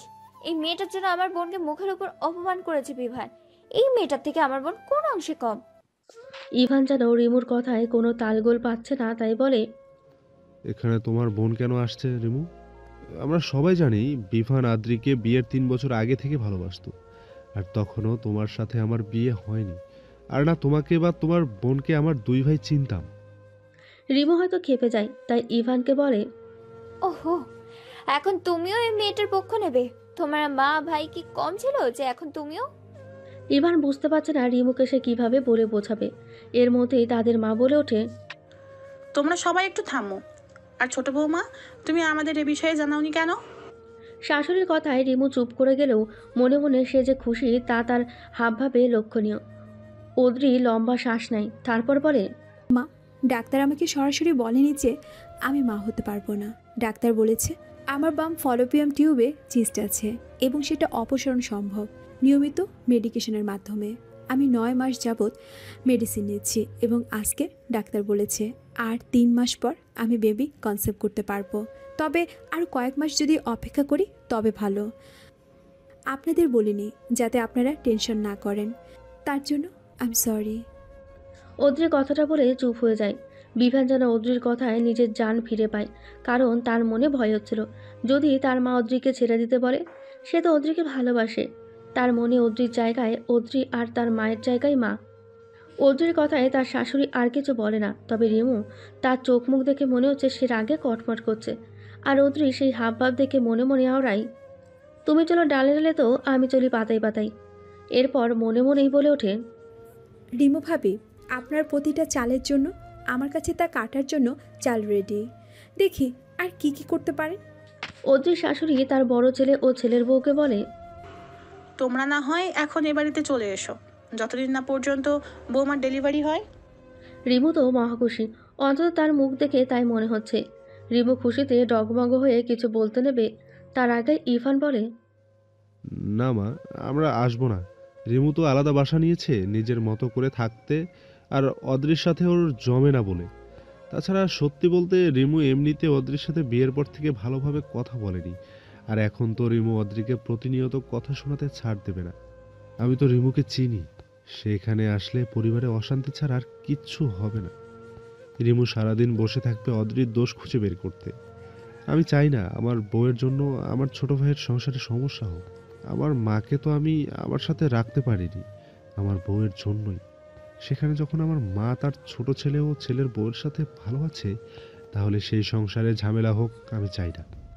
রিমু নাকের পাটা ফুলিয়ে ইভানের দিকে তাকিয়ে আছে। ইভান রিমুর রক্তচক্ষু দেখেও কোনো প্রতিক্রিয়া করল না। রিমু প্রত্যুত্তরে কিছু বলতে নেবে, তার আগে ইভান রিমুকে চুপ করিয়ে বলে, তোমার কোনো কথা এখন শুনতে চাচ্ছি না, এখনই বাসায় চলো, বাসায় গিয়ে তোমার কথা শুনবো। রিমু বসা থেকে উঠে রাগে গজগজ করতে করতে সদর দরজার বাইরে চলে যায়। বিভানের মা রিমুকে আটকাতে চেয়েছিল, কিন্তু তার আগেই ইভান তাকে ইশারায় মানা করে দেয়। অদ্রি তার ভাসুরকে ধন্যবাদ জানায় তার জন্য রিমু ভাবিকে বোঝানোর জন্য। ইভান তার মা, ভাই ও ভাইয়ের বউয়ের উদ্দেশ্যে বলে, তোমরা হয়তো ভেবেছ আমি আমার বউয়ের কথায় উঠি বসি, তাই বাড়ি ছেড়ে ভিন্ন বাসা নিয়ে থাকছি। কিন্তু না, আমি ভিন্ন বাসা নিয়ে থাকছি কারণ আমার রিমুর কারণে সংসারে অনেক মনোমালিন্য সৃষ্টি হবে, তাই আমি ওর আলাদা বাসা নেওয়ার ব্যাপারে রাজি হয়েছি। আমার মাকে তো আমি আমার বউয়ের কাছে শান্তিতে রাখতে পারলাম না, তাই যদি আমার মা তার ছোট ছেলের বউয়ের কাছে মায়ের মর্যাদা পায়, তাহলে কেন আমি বাধা সৃষ্টি করব? আমার মা তার এক ছেলের বউয়ের কাছে তো সুখে থাকবে। কথাগুলো বলে ইভান মলিন হেসে ছেলেকে নিয়ে সবার থেকে বিদায় নিয়ে চলে যায়। বিয়ের 3 বছর পূর্ণ হয়েছে কিছুদিন আগে অদ্রি ও বিভানের। রিমু ভাবির সাথে ওই দিনের পর আজ 3 মাস পেরিয়ে গেছে। 3 মাস পূর্ণ হবার পরে শাশুড়ি অদ্রিকে বলেছে বাচ্চা নেওয়ার কথা। যখন চতুর্থ মাসে পড়লেও তাও পিরিয়ড মিস হয়নি, মানে প্রেগনেন্ট না। শাশুড়ি তো হতাশায় ডুবে গেছে। আর এদিকে শিমু ও রিমু প্রায় প্রতিদিনই খবর রাখে। শিমু ও রিমু বিভানের মায়ের কানে এবার অদ্রিকে ডিভোর্স দেওয়ার কথা তোলে। বিভানের মা আরও 1 মাস অপেক্ষা করার কথা বলে। রিমু যেদিন সবাইকে সব জানিয়েছে সেই দিনের পর 5 মাস কেটে গেছে। এবার আর বিভানের মা অপেক্ষা করবেন না। তার মনে এটাই ঢুকানো হচ্ছে যে অদ্রির আর বাচ্চা হবে না। বিভান তার মাকে অনেক বুঝিয়েছে যে অদ্রির এতে কোনো দোষ নেই। বিভান যেহেতু এটুকু সময় অপেক্ষা করতে পেরেছে, তো সে আরও অপেক্ষা করতে পারবে। এদিকে শিমু অদ্রির শাশুড়ির কাছে এসে তার হাতে ডিভোর্স পেপার দিয়ে বলে এটাতে অদ্রি ও বিভানের সাইন নিয়ে নিতে। শিমুর সাথে এটাও বলেছে সে এখনও বিভানকে বিয়ে করতে রাজি আছে। বিভান তার মাকে বোঝাতে পারেনি, আর অদ্রিকে সে বলেছে যেন একটু সহ্য করে, কারণ এই বয়সে মাকে একা রেখে সে অদ্রিকে নিয়ে চলে যেতে পারবে না। অদ্রি বিনিময়ে হাসি দেয়। অদ্রির মনে বিভানের জন্য ভালোবাসা আরও বেড়ে যায়। যখন বিভান তার মাকে নিয়ে কোনো কম্প্রোমাইজ করতে রাজি হয় না, তখন শিমুর প্ররোচনায় শিকার হয়ে অদ্রির শাশুড়ি অদ্রির কাছে ডিভোর্স পেপার দেয়। অদ্রি সেদিন হতভম্বের মতো তাকিয়েছিল শাশুড়ির মুখের দিকে। তারপর একটা রহস্যময় হাসি দিয়ে ডিভোর্স পেপারে সাইন করে নিজের রুমে গিয়ে বিভানের জন্য একটা চিঠি লিখে বাড়ি থেকে বের হয়ে যায়। চিঠি হাতে বিভান নিজের রুমের ফ্লোরে বসে আছে। বিভান একটু আগে বাড়িতে এসেছে, আর এসে ড্রয়িং রুমে রিমু ভাবি ও তার ছোট বোনকে দেখে কিছুটা অবাক হয়। তবে অদ্রিকে না দেখে তার কেমন যেন সন্দেহ লাগছিল, তাই তড়িঘড়ি করে নিজের রুমে আসে। নিজের রুমে এসেও অদ্রিকে না দেখে সে ওয়াশরুম ও ব্যালকনিতেও দেখে, তাও না পেয়ে সে ভয় পেয়ে যায় কিছুটা। এরপর ড্রেসিং টেবিলে পারফিউমের বোতল দিয়ে চাপা দেওয়া কাগজ দেখতে পায়, কিন্তু সেটা খুলে দেখে সেটা একটা চিঠি। বিভান পড়তে শুরু করে চিঠিটা। প্রিয় অর্ধাঙ্গ, আমাকে বাড়িতে সব জায়গায় খুঁজে না পেয়ে এখন তুমি নিশ্চয়ই ভয় পেয়ে আছো। আমি চলে যাচ্ছি। তোমার সাথে জীবনের শেষ সময় পর্যন্ত হয়তো আমি থাকতে পারবো না। আমার জায়গা দখল করে নেবে অন্য কেউ। আজ মা আমাকে ডিভোর্স পেপারে সাইন করতে বলেছে। অনেক দিন যাবৎ ইনডাইরেক্টলি ডিভোর্সের কথাই আমাকে বোঝাতো, তবে আজকে ডিভোর্স পেপারের সামনে এনে দিয়েছে। আমি তো অপয়া মেয়ে, যে তার ছেলেকে বাবা হওয়ার সুখ দিতে পারলাম না। মা নিশ্চয়ই তোমার জন্য কোনো মেয়ে দেখে রেখেছে, তাই আজ আমাকে ডিভোর্স পেপারে সাইন করতে বলল। তোমার জীবনে আমার পথযাত্রা হয়তো এতটুকুই ছিল। চলে যেহেতু যাচ্ছি, তাই তোমাকে কিছু কথা বলেই যাই। তোমার বড় ভাবি রিমু তার ছোট বোনকে প্রায় আমাদের বাড়িতে পাঠাতো। আমি আবার জবে জয়েন করার পর থেকেই শিমু এই বাড়িতে আনাগোনা বেড়ে গেছে। তাজের খালা আমাকে বলেছে, শিমু যেই দিন আসে মা ওকে নিয়ে নাকি মায়ের রুমে দরজা বন্ধ করে অনেক কথা বলে। আমাদের বিয়ের 2 বছর পূর্ণ হবার 2 মাস আগে থেকে মা আমাকে বাচ্চা নেওয়ার কথা বলে যাচ্ছে। বিয়ের আগে তোমাকে কথা দিয়েছিলাম তোমার মাকে নিজের মা মনে করব। আল্লাহর রহমতে এই কথা আমি রাখতে পেরেছি। ভবিষ্যতেও যেন আমি এই কথা রাখতে পারি, তাই আজ আমার এই সিদ্ধান্ত। আমি কিন্তু চাইলে পারতাম উচ্চ বাক্য করতে। এতদিন চিকিৎসা নেওয়ার পর ডাক্তার বলেছে আমি সুস্থ। রিমু ভাবির তো প্রথম থেকেই আমাকে পছন্দ না। সে তার ছোট বোনের সাথে তোমার বিয়ে দিতে চেয়েছিল। মা হয়তো এখন তোমার সাথে শিমুর বিয়ে ঠিক করবে। তোমারও যদি আমাকে নিয়ে অভিযোগ থাকে তাহলে সাইন করে দিও ডিভোর্স পেপারে। 3 মাস পর ডিভোর্স হয়ে যাবে। কথায় আছে না, খাঁচার পাখিকে মুক্ত করে দেখো, সে উড়ে চলে যায় নাকি তোমার কাছে আবার দিন শেষে ফিরে আসে। যদি দিন শেষে তোমার খাঁচায় আবার ফিরে আসে তাহলে ভেবে নিও সে তোমার পোষ মেনেছে। ঠিক তেমনি তোমাকে আমি খাঁচা থেকে মুক্ত করলাম, এখন তোমার পালা। ইতি, তোমার অর্ধাঙ্গিনী। বিভানের চোখ থেকে 2 ফোঁটা অশ্রু গড়িয়ে পড়ে। কিছুক্ষণ থম মেরে ফ্লোরে বসে থেকে এরপর ড্রয়িং রুমের উদ্দেশ্যে পা বাড়ায়। বিভান ড্রয়িং রুমে গিয়ে মাকে জিজ্ঞাসা করে, মা, আদ্রি কোথায়? বিভানের মা চুপ করে আছে ছেলের কথা শুনে। রিমু মুখ খুলবে কিছু বলার জন্য, তার আগেই বিভান তার ভাবির দিকে হাত দিয়ে চুপ করতে বলে, বলো মা, আদ্রি কই? তোমরা কি করেছো যে আদ্রি বাড়ি ছেড়ে যেতে বাধ্য হয়েছে? বিভানের মা কিছুটা অবাক হলেও রিমু ও শিমুর মুখ দেখে মনে হচ্ছে তারা কিছুটা ভয় পাচ্ছে। বিভানের মা এবার বলে, অদ্রি কেন চলে গিয়েছে সেটা অদ্রিকে জিজ্ঞাসা করো। শিমু কথার মাঝে ফোড়ন কেটে বলে, তোমার বউ কেন চলে গিয়েছে তা আমরা কিভাবে জানবো? যাওয়ার আগে এই দেখো ডিভোর্স পেপার সই করে গিয়েছে। এইসব মেয়েদের আমার খুব জানা আছে। এরা নিজেদের স্বার্থ হাসিল না হলে সব কিছু করতে পারে। যখন দেখলো নিজের বাচ্চা জন্ম দিতে পারছে না, তখনই নিজের থেকে কেটে পড়লো যাতে সব দোষ আমাদের পড়ে। রিমু সেও নিজের বোনের কথায় তাল মিলিয়ে বলে, অদ্রি ইচ্ছে করেই এতদিন তার সমস্যার কথা জানায়নি, যাতে সে তোমাকে আরো বশ করে নিতে পারে। এই মেয়েটাকে আমার প্রথম থেকেই ভালো লাগতো না। এই মেয়ে যে সুবিধার না তা বোঝাই যাচ্ছিল। আজকে মা একটু কথা শোনাতেই ডিভোর্স পেপারে সাইন করে চলে গেল। অন্যান্য মেয়েদের দেখো মাটি কামড়ে শ্বশুরবাড়িতে পড়ে থাকে, আর এই মেয়ের দেভাগে যেন বাড়িতে পা পড়ে না। বিভান চোখ বন্ধ করে এতক্ষণ শুনল। এরপর সামনে টি টেবিলে কিছুটা জোরে লাথি দিয়ে সরাই, এতে সোফায় বসে থাকা 3 জন হকচকিয়ে যায়। বিভান তার ভাবিকে উদ্দেশ্য করে বলল, ভাবি, আপনি আমার বড় ভাইয়ের বউ। বড় ভাইয়ের বউ হিসেবে আমি আপনাকে সম্মান করি। আপনার সাথে আমার সম্পর্ক শুধু দেবর ভাবি, এর থেকে বেশি কিছু না। না পূর্বে ছিল না পরবর্তীতে হবে।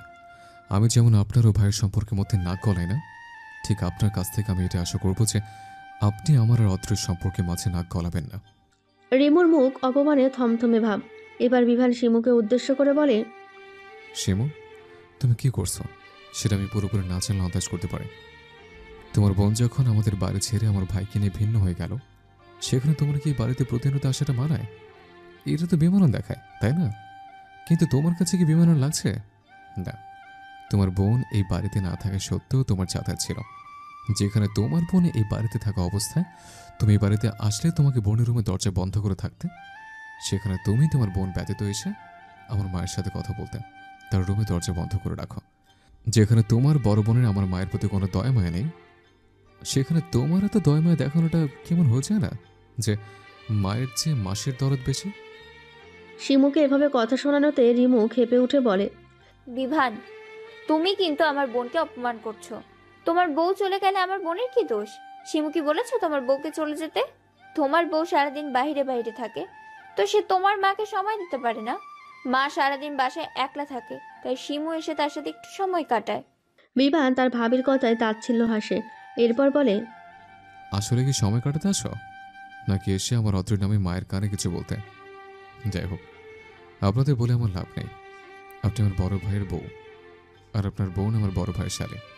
আপনাদের সাথে আমার সম্পর্ক এতটুকুই। এবার বিভান তার মাকে নরম ও ব্যথিত সুরে বলে, মা, অদ্রি কোনোদিন তোমাকে শুধু শাশুড়ি ভেবে দেখেনি, সে তোমাকে নিজের মায়ের মতো দেখেছে। তুমি কি বলতে পারবে অদ্রি তোমার সাথে কোনোদিন উচ্চস্বরে কথা বলেছে বা তোমার কথার কোনোদিনও খারাপ জবাব দিয়েছে? আর তুই সকাল থেকে বিকাল পর্যন্ত একটানা কাজ করে অফিসে। এদের অফিসে কেউ বসে বসে বেতন পায় না। সকালে যাতে তোমার কষ্ট না হয়, তুই অফিসে যাওয়ার আগে রান্না শেষ করেছে। হয়তো যাওয়ার পর কাজের বই আসে, এরপর সারাদিন ক্লান্ত হয়েছে রাতের বেলা আবার রান্না করে। এটা বলবো না যে তুমি অদ্রিকে সাহায্য করো না, তুমি রাতের বেলা অদ্রিকে সাহায্য করো। সত্যি বলতে অদ্রি থাকাতে আমি তোমার ও অদ্রির মধ্যে সামঞ্জস্যতা বজায় রাখতে পেরেছি। তোমাকে এখন এসব কথা বলে হয়তো লাভ নেই, কারণ তোমাকে আর অদ্রির নামে যা বুঝিয়েছে তাতে তুমি ঠিক ভুল বিবেচনা করতে পারছো না। বিভান কথাগুলো শেষ করে আর সেখানে দাঁড়ায়নি, চলে গেছে বিভান নিজের রুমে। বিভান হয়তো অদ্রিকে খুঁজতে বের হতো, তবে যে স্বেচ্ছায় নিজেকে আড়াল করে তাকে শত খুঁজেও পাওয়া যায় না। আরও 2-3 দিন কেটে গেছে, বিভান এখন ঠিক সময়ে বাড়িতে আসে না। অদ্রি তাদের রুমটাকে যেভাবে রেখে গেছে সেভাবেই বিভান রেখে দিয়েছে, আর কাউকে রুমের ভেতরে ঢুকতে দেয়নি। সকালবেলা না খেয়ে বাড়ি থেকে বের হয়ে যায়, রাতেও বাইরে থেকে খেয়ে তারপর বাসায় ফিরে। শিমু ও রিমু ইদানিং বিভানের মায়ের সাথে খুব ভালো ব্যবহার করছে। শিমু চায় বিভানের সাথে অদ্রির ডিভোর্সটা হওয়ার পর বিভানকে তার মায়ের মাধ্যমে বাধ্য করে বিয়েটা করতে, কিন্তু বিভান যে এখনও ডিভোর্স পেপারে সাইন করেনি। আর এদিকে অদ্রি ওই বাড়িতে কি হচ্ছে, কে কার সাথে কি কথা বলছে সব শুনতে পাচ্ছে। অদ্রি ওই বাড়ি থেকে বেরিয়ে আসার আগে রিমু ও ইভানের রুমের ভেতরে কয়েকটা মাইক্রোচিপ লাগিয়েছে, আর গেস্ট রুমেও কয়েকটা লাগিয়েছে। ধরতে গেলে সব রুমেই মাইক্রোচিপ লাগানো। অফিস থেকে 7 দিনের ছুটি নিয়েছে সে। শাশুড়ি ও নিজের রুমে এবং ড্রয়িংয়ে তো হিডেন ক্যামেরা লাগানো আছেই, সেই সাথে গেস্ট রুমেও একটা হিডেন ক্যামেরা লাগিয়েছে। আদ্রি তার নিজের বাবা মার কাছেও যায়নি। শুক্রবার সাপ্তাহিক ছুটির দিন। বিভানের কাছে দিনটা বিষাক্ত লাগছে, কারণ সারাদিন তাকে বাসায় থাকতে হবে। সকাল 9টা বাজে, বিভান এখনও নাস্তার জন্য ডাইনিংয়ে যায়নি। ইভান তার ভাইকে কয়েকবার দরজার বাইরে থেকে ডেকে গেছে। ইভান আর বেশি জোর করে না। শেষে বিভানের মা আসে বিভানকে ডাকতে। বিভান বাধ্য হয় দরজা খুলতে। দরজা খোলার পর বিভানের মায়ের সাথে শিমুও রুমের ভেতরে প্রবেশ করে। শিমুকে নিজের রুমে দেখে বিভান বিরক্তিকর শব্দ উচ্চারণ করে। বিভানের মা বিভানকে বলে, দেখ বিভান, অদ্রি চলে গেছে। কোথায় গেছে আমরা তা জানি না। তাছাড়া অদ্রি তো স্বেচ্ছায় বাড়ি ছেড়ে চলে গেছে, আমরা কেউ তাকে বাড়ি ছাড়তে বলিনি। এখন তোর জীবনটা কি এভাবে থেমে থাকবে? শিমু কথার মাঝে ব্যঙ্গ করে বলে, দেখো আবার কারোর সাথে চলে গিয়েছে কিনা। যা মেয়ে বাবা, বাচ্চা তো হবে না, এখন কারোর বেড পার্টনার হতেই পারে সে। বিভান শিমুর বলা প্রতিটা শব্দের জন্য রাগে বিভান শিমুর গালে সজোরে থাপ্পড় দিয়ে বসে। শিমু হতভম্বের মতো গালে হাত দিয়ে দাঁড়িয়ে আছে, চোখ গোল গোল করে। বিভানের মা নিজেও অবাক হয়ে গেছে তার ছেলে এভাবে থাপ্পড় মারাতে। বিভানের মা তার ছেলেকে বলে, বিভান, তুই এটা কি করলি? তুই শিমুকে থাপ্পড় দিলি? কেন মা, তোমার সামনে সে আমার বউকে নিয়ে আজেবাজে কথা কেন বলবো? তুমি শুনতে পাওনি? থাপ্পড়টা তো তোমার মারা দরকার ছিল, কিন্তু ভাবি ও তার বোন মিলে তোমার মাথা এমনভাবে নষ্ট করেছে যে তুমি তাদের অন্যায় আর খারাপ কাজগুলো দেখছো না। কিন্তু আমার মাথাটা তো নষ্ট হয়নি, তাই আমি বিবেচনা করতে চাই কে ভুল কে ঠিক। বিভান তার মাকে কথাগুলো বলে নিজের রুম থেকে বেরিয়ে বাড়ি থেকে বেরিয়ে যায়। আর শিমু এদিকে বিভানের মায়ের সামনে ন্যাকা কান্না জুড়ে দেয়। দেখলে আন্টি, তোমার ছেলেকে ওই মেয়ে কিভাবে বশ করেছে। আমাদের সত্য কথা এখন তোমার ছেলের কানে লাগছে না। বিভানের মা শিমুকে সান্ত্বনা দিতে বলে, তুমি চিন্তা করো না শিমু, আমি আমার ছেলের সাথে তোমার বিয়ে দিব। একদিন না একদিন বিভান নিজের ভুলটা বুঝতেই পারবেই। শিমু বিভানের মায়ের কথায় শয়তানি হাসি দেয়, যা বিভানের মায়ের অগোচরে রয়ে যায়। অদ্রি টিভির স্ক্রিনের সামনে বসে উচ্চস্বরে হেসে ওঠে। আমি চলে গেছি, এটাতে তোমাদের জয় ভাবছো শিমু আর রিমু ভাবি? আমাকে এত হালকাভাবে নেওয়া উচিত হয়নি তোমাদের। আবার স্বগোক্তি করে বলে, আমি যেমন মরতে পারি তেমন মারতেও পারি। Just wait and watch, wait for my next step. Adri বিভানদের বাড়ি থেকে চলে এসেছে 1 মাস হলো। প্রথম 2 দিন অদ্রি একটা হোটেলে ছিল, এরপর অফিসের ম্যানেজারকে রিকোয়েস্ট করে একটা অফিসার্স কোয়ার্টার নিয়েছে। অদ্রি যেহেতু প্রথমে অফিসার পদে ছিল এবং পরে রিসার্চ সেকশনে ঢুকেছে, তাই ম্যানেজার অদ্রিকে রিকোয়েস্টের ভিত্তিতে অফিসার্স কোয়ার্টার দিয়েছে। এদিকে শিমু যেন বিভানের পেছনে লেগেই আছে। বিভান রুমে থাকলে হুটহাট বিভানের রুমে ঢুকে পড়ে শিমু। বিভান একদিন রুম তালা দিয়ে যেতে ভুলে গিয়েছিল, তখন বাড়ি ফিরে নিজের রুমে গিয়ে দেখে ড্রেসিং টেবিল গোছানো, বিছানা চাদর পাল্টানো, তার আর অদ্রির বাঁধানো ছবিটাও নেই। এগুলো দেখে বিভান অনেক ক্ষেপে যায়। সে তার মায়ের কাছে গিয়ে জিজ্ঞাসা করে, মা, আমার রুমে কি ঢুকেছিল? বিভানের মা তখন হাদিসের বই পড়ছিল। ছেলের কথা শুনে সে জবাব দেয়, কে আবার? শিমু, তোর ঘরটার অবস্থা দেখেছিস? ওইটা দেখে মনে হচ্ছিল কোনো মানুষ থাকে, তাই শিমু আমাকে বললো ঘরটা গুছিয়ে দিবে, তাই গুছিয়ে দিল। বিভান বুঝলো তার মাকে এখন কিছু বলে লাভ নেই, তাই তার বড় ভাই ও ভাবির ঘরের দিকে গেল, কারণ তার বড় ভাই এখন ঘরেই আছে। ভাইয়ের ঘরের দরজায় নক করার পর ইভান বিভানকে ভেতরে আসতে বলে। বিভান ভেতরে এসে বলেন, দেখো ভাইয়া, তোমার শালিকাকে তুমি বলে দাও সে যেন আমার রুমে আমার পারমিশন ছাড়া না ঢোকে। তাছাড়া আমি তোমার শালিকাকে আমার রুমে ঢোকার পারমিশন কখনো দেব না। ইভান বিভানকে আশ্বস্ত করে বলে সে শিমুকে বলে দেবে। এর মধ্যেই রিমু মুখ ভেঙচি দিয়ে বলে, কয়েকদিন পর তো আমার বোন তোমার ঘরে এমনি ঢুকবে, তাহলে এখন ঢুকলে সমস্যা কোথায়? রিমুর কথায় বিভান তাচ্ছিল্য এসে বলে, কে ঢুকবে আর কে ঢুকবে না সেটা সময় বলে দেবে ভাবি। বিভান নিজের রুমে চলে যায়, আর ইভান যায় শিমুকে নিষেধ করতে যেন বিভানের রুমে না যায়। দুলাভাইয়ের মুখে এমন কথা শুনে শিমু কিছুটা অপমানিত হয়, তাই চুপ করে শুনে যায়। রিমু তো এখন 7 মাসে প্রেগনেন্ট, তাই ইভান রিমুকে কিছু বলছে না। পরের দিন সকালে শিমুর ফোনে একটা কল আসে। কলকৃত ব্যক্তি শিমুকে বলে, মিস শিমু, আপনি যাকে বিয়ে করার জন্য এত এত ষড়যন্ত্র করছেন, আদৌ সে কি কখনো বাবা হতে পারবে? আপনি কি শিওর যে সমস্যাটা শুধু মিসেস অদ্রির ছিল? সমস্যাটা তো মিস্টার বিভানেরও থাকতে পারে। শিমু প্রথমে বিশ্বাস করতে চায় না ফোনের অপর পাশে থাকা লোকটার কথা। হ্যাঁ, ফোনের অপর পাশে অদ্রি কথা বলছে না, কথা বলছে অদ্রির কলিগ জাবির। অদ্রি তাকে এই 1 মাসে সব বলেছে। জাবির প্রথমে ড্রাগটা বিভানকে দেওয়া হয়েছে শুনে ভয় পেয়েছিল, তবে অদ্রির পুরো কাহিনী শুনে সে অদ্রিকে বড় ভাই হিসেবে ছোট বোনকে সাহায্য করে। তাই জাবির শিমুকে প্রাইভেট নাম্বার দিয়ে ফোন করে। শিমু প্রত্যুত্তরে বলে, আপনার কাছে কি প্রমাণ আছে যে আপনি এই সব কথাবার্তা বলছেন বিভানের সম্পর্কে? এমন তো না যে আপনাকে আদ্র ফোন দিতে বলেছে।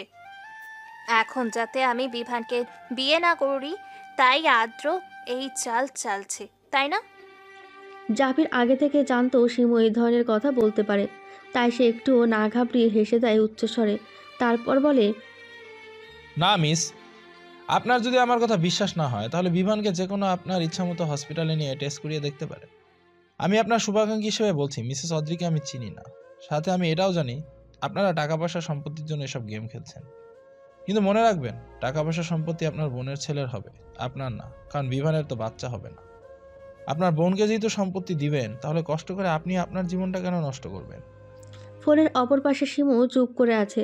জাবির ও অদ্রি বুঝলো শিমুর মাথায় এখনো পুরোপুরি ব্যাপারটা ঢোকেনি, তাই জাবির আবার বলে, সম্পত্তি আপনি অন্যভাবেও নিতে পারবেন, কিন্তু নিজের জীবনটা কেন নষ্ট করবেন? আমার কথাটা একটু ভেবে দেখবেন। জাবির কল কেটে দেয়, আর জাবিরের সামনে বসে থাকা অদ্রি উচ্চস্বরে হেসে ওঠে। এরপর স্বগোক্তি করে বলে, মাকড়সে তার আপনা জালেই ফাঁসে। খুব তো চেয়েছিলে, তাই না? 2 বোন মিলে রাজত্ব করবে। রিমু ভাবি আমাকে সরিয়ে দিয়ে তোমার বোনকে আমার জায়গায় বসাবে, তাই না? আমার জায়গা আমি কাউকে ছিনিয়ে নিতে দেই না। যদি স্বেচ্ছায় ছাড়ি তখন নিতে পারবে, কিন্তু বিভান আমার জীবনে এমন কেউ যাকে আমি স্বেচ্ছাও কখনো ছাড়বো না। এরপর জাবিরের উদ্দেশ্যে বলে, জাবির ভাই, শিমুকে এখন আর কোনো ফোন দিবেন না। আবার কালকে ঠিক এই সময় আবার ফোন দিবেন। ঠিক আছে, আমিও দেখবো এই নিজ মনের মেয়ে এবার কি করে। এসব মেয়ে কারো সংসার করতে পারে না, সংসার ভাঙতে এরা পটু। আমার মনে হয় এখন সব স্ত্রীকে তোমার মতো হতে হবে, যাতে শিমুর মতো মেয়েরা জিততে না পারে। অদ্রি তৃপ্তির হাসি হাসে জাবিরের কথায়। ওদিকে শিমু সারাদিন এই কথা নিয়ে ভাবতে থাকে, নিজের বোনকেও এই কথা জানায়নি। 2 দিন আগে অদ্রি ডাক্তারের কাছে আবার চেক আপ করেছে। ডাক্তার বলেছে অদ্রি এখন পুরোপুরি সুস্থ, সে এখন যে কোনো সময় কনসিভ করতে পারবে। নিজের দিক থেকে ক্লিয়ার হয়ে অদ্রি এই স্টেপটা এখন নিয়েছে। পরের দিন জাবির নিয়ম মতো আবারও শিমুকে কল করে। কি মিস, কি ভাবলেন? আমার কথা নিশ্চয়ই আপনার বিশ্বাস হচ্ছে না। তাহলে আজকেই না হয় একবার চেক আপ করিয়ে নিন। সবাইকে বলুন সমস্যাটা বিমানের, তারপরে চেক আপ করিয়ে শিওর হয়ে নিন। যে কোনো হসপিটাল থেকে করতে পারেন, যদি ইচ্ছা হয় তাহলে আপনাদের পরিচিত কোনো ডাক্তারের কাছ থেকেই না হয় চেক আপটা করিয়ে নিন। শিমুর এবার নিজেরও ভয় হচ্ছে, তাই সকালে ব্রেকফাস্ট টেবিলে সে সবাইকে কথাটা বলে। সবাই কথাটা শুনে স্তব্ধ হয়ে যায়। বিভানের মা তো রেগে গেছে তার ছেলে সম্পর্কে এরকম কথা শুনে, কিন্তু সে রেগে গেলেই বা কী হবে? শিমু নাছোড়বান্দা, সে টেস্ট করাবেই। বিভান এতে আপত্তি করে না, কারণ যদি বিভানের সমস্যাটা হয় তাহলে তার মাকে বোঝানো যাবে। সবাই মিলে হসপিটালে যায় এবং ডক্টরের কনসাল্ট নিয়ে টেস্ট করায়। এমার্জেন্সিতে আধা ঘন্টা পর রিপোর্ট দিতে বলে। রিপোর্ট দেখে ডাক্তার সবাইকে যখন বলে বিভানের প্রবলেম, তখন বিভানের মা শকড হয়ে যায়। শিমু আর রিমু বিরক্তিতে বসে থাকে। ইভান নিজের ভাইকে সান্ত্বনা দিতে থাকে, কারণ বিভান অনেকটাই কষ্ট পেয়েছে। বাসায় ফিরে বিভানের মা বিভানকে বলে, আমি ভুল করেছি। আমি এটা ভাবিনি যে সমস্যা দুজনেরই থাকতে পারে। অদ্রি তো বলেছিল সে 3 মাস পরে কনসেপ্ট করতে পারবে, কিন্তু তার কনসেপ্ট না হওয়ায় আমি তাকে কত কিছু বলেছি। এমনকি শিমু ও রিমুর কথায় তাকে ডিভোর্স পেপারে সাইন করতে বলেছি। উপস্থিত সকলে তো হতবাক। রিমু ও শিমু তো ভয় পেয়ে গেছে, কারণ ইভান জানতো না যে ডিভোর্স পেপার তার বউ ও শালি তার মাকে দিয়েছে অদ্রিকে সাইন করতে বলতে। বিভান এগুলো জানতো, তাই সে চুপ করে আছে। এগুলো নিয়ে সেদিন ইভান ও রিমুর মধ্যে ঝামেলা হয়। রিমু বলে সে নাকি বিভানের ভালোর জন্যই কাজটা করতে চেয়েছিল, কিন্তু সে কি জানতো যে বিভানের সমস্যা? এগুলো বলে ইভানকে কিছুটা থামায়। অদ্রি ওদিকে শান্তিতে একটু ফুসরতের জন্য ঘুমের ওষুধ খেয়ে ঘুমাচ্ছে। ক্যামেরা ও মাইক্রোচিপে কী হচ্ছে সেগুলো সে পরে শুনে নেবে সময় করে। সেদিনই রাত 12টার পর রিমু শিমুর ঘরে যায় নতুন প্ল্যান করতে। সবাই ঘুমিয়ে আছে, তাই ঘরের দরজা বন্ধ না করে হালকা চাপিয়ে তারা আলাপ করতে লাগে। এদিকে বিভানের মা টেনশনে ঘুমাতে পারছে না, সে নিজের রুমে পায়চারি করছে। ইভানের মা স্বভাববশত কখনো দরজা লাগায় না, সবসময় চাপানো থাকে। হঠাৎ করে শিমুর রুমে লাইট জ্বলতে দেখে সে আস্তে আস্তে সেদিকে যায়। শিমুর রুমের দরজার সামনে গিয়ে সে আড়াল থেকে সব শুনতে থাকে। শিমু ও রিমু নতুন প্ল্যান করছে। দেখ আফু, আমি তোর অক্ষম দেবরকে বিয়ে করতে পারবো না। তুই অন্য কোনো উপায়ে ভাব কিভাবে সব সম্পত্তি নিজে লিখে নিতে পারবি। অবশ্য আমাকেও কিছু দেওয়া লাগবে। আরে চিন্তা করিস না, বিভানের তো এখনো বাচ্চা হবেই না, তাহলে সব সম্পত্তি এমনি আমার ছেলের নামে চলে আসবে। সেখান থেকে তোকে আমি 25% দেব। আরও অনেক কিছুই বলতে লাগে। আর দরজার বাইরে থেকে বিভানের মা এসব শুনে যেন নিজেকে নিজে বিশ্বাস করতে পারছে না। সে দুজনের প্ল্যানে পানি ঢালতে দরজা খুলে ভেতরে ঢোকে। হঠাৎ করে রুমের মধ্যে কাউকে প্রবেশ করার আভাস পেয়ে দুই বোন সেদিকে তাকায়। রিমু নিজের শাশুড়িকে দেখে একদম ভয় পেয়ে যায়। বিভানের মা বলে, এই তোমাদের কথা শুনে আমি আমার ছোট বৌমাকে বাড়ি ছাড়তে বাধ্য করেছি, আর তোমরাই কিনা আমার ছেলের ক্ষতি চাইছো, তাও সামান্য সম্পত্তির জন্য। আমি তো ভুলে গিয়েছিলাম রিমু কেমন স্বভাবের মেয়ে। তারপরও আমি তোমাদেরকে দ্বিতীয়বার বিশ্বাস করেছিলাম। তোমাদের এই পরিকল্পনা আমি সফল হতে দিব না। আমি কাল সকালে আমার 2 ছেলেকে সব কিছু বলবো। শিমু ও রিমু ভয় পেয়ে যায়। এই ভয় পাওয়া দেখে তারা এমন এক কিছু করে বসে যা তাদেরকে সারা জীবন বইতে হবে। রিমু ও শিমু বিভানের মাকে আটকাতে দুজনে মিলে ধস্তাধস্তি শুরু করে। শিমুর কিছুটা অনিচ্ছাবশত বা ইচ্ছাবশত ধাক্কায় বিভানের মা খাটের সাইডে চোখা কানির সাথে মাথার পেছনে আঘাত পায়। আর যখন উনি আর্তনাদ করবে তখন শিমু তার মুখ ধরে রাখে যাতে আর্তনাদ বাইরে না যায়। আর রিমু, সে প্রথমে বেশ ভয় পেয়ে গেছিল। শাশুড়িকে ডিঙিয়ে অপর পাশে যাওয়ার সময় সে ভুলবশত শাশুড়ির পায়ের সাথে এক পা বেজে ও অপর পা কার্পেটের সাথে লেগে সে ফ্লোরে পড়ে যায়, একদম পেট নিচে দিয়ে। প্রেগনেন্সির সময় শেষের 3 মাস ও প্রথম 3 মাস দেখে শুনে চলতে হয়। প্রেগনেন্ট মা যদি একটুও ভয় পায় বা তার যদি একটা হার্টবিটটাও মিস হয়ে যায়, তাহলে বাচ্চাকে নিয়ে শঙ্কা থাকে। রিমু ফ্লোরে পড়ে যাওয়ার পর পেটে তীব্র ব্যথা অনুভব করে চিৎকার করে ওঠে। শিমুর রুমটা যেহেতু বিভানের রুমের পাশে, স্টোর রুমের পাশে, তাই শব্দটা আগে বিভানের কানে গেল। অতটা জোরালোভাবে শোনা যাওয়ার কথা না, তবে রাতের বেলা নিস্তব্ধতার কারণে তীক্ষ্ণভাবে কানে আসে বিভানের। বিভান শব্দের উৎস খুঁজতে জলদি করে নিজের রুমের দরজা খোলে। বিভান রুমের লাইট অফ করে খাটের ওপর শুয়ে রুমের ছাদের দিকে একদৃষ্টিতে তাকিয়েছিল। নিজের রুম থেকে বের হয়ে বিভান দেখল শিমুর রুমের দরজা খোলা, আর সেখান থেকে অস্পষ্ট স্বরে গোঙানির আওয়াজ আসছে। তড়িঘড়ি করে কিছু না ভেবে সেই রুমের ভেতরে গিয়ে দেখে তার মা ও ভাবি ফ্লোরে পড়ে আছে। ফ্লোরে রক্তে ভেসে যাচ্ছে। ওদের দুইজনের পাশেই শিমু কিং কর্তব্যবিমূঢ় হয়ে দাঁড়িয়ে আছে আর নিজের বোনের দিকে ভয়ার্ত চোখে তাকিয়ে আছে। দুজনের এই অবস্থা দেখে বিভান জলদি করে দুজনের কাছে গিয়ে দেখে তার মায়ের মাথার পেছন থেকে ও তার ভাবির পায়ের নিচ দিয়ে রক্তের স্রোত বইছে। এই অবস্থায় বিভান কি করবে বুঝতে পারছে না। সে কার দিকে দেখবে, মায়ের দিকে না ভাবির দিকে? বিভান জলদি করে তার ভাইয়ের রুমে গিয়ে ভাইকে ডেকে তুলে নিয়ে আসে। ইভান তার মা ও স্ত্রীর এই অবস্থা দেখে ঘাবড়ে যায়। ইভান বিভানকে মাকে নিতে বলে আর সে তার স্ত্রীকে নিয়ে এখনই হসপিটালের উদ্দেশ্যে রওনা হয়। রাত তখন প্রায় 1টার বেশি। হাসপাতালে পৌঁছতে পৌঁছতে রাত 2টা বেজে যায়।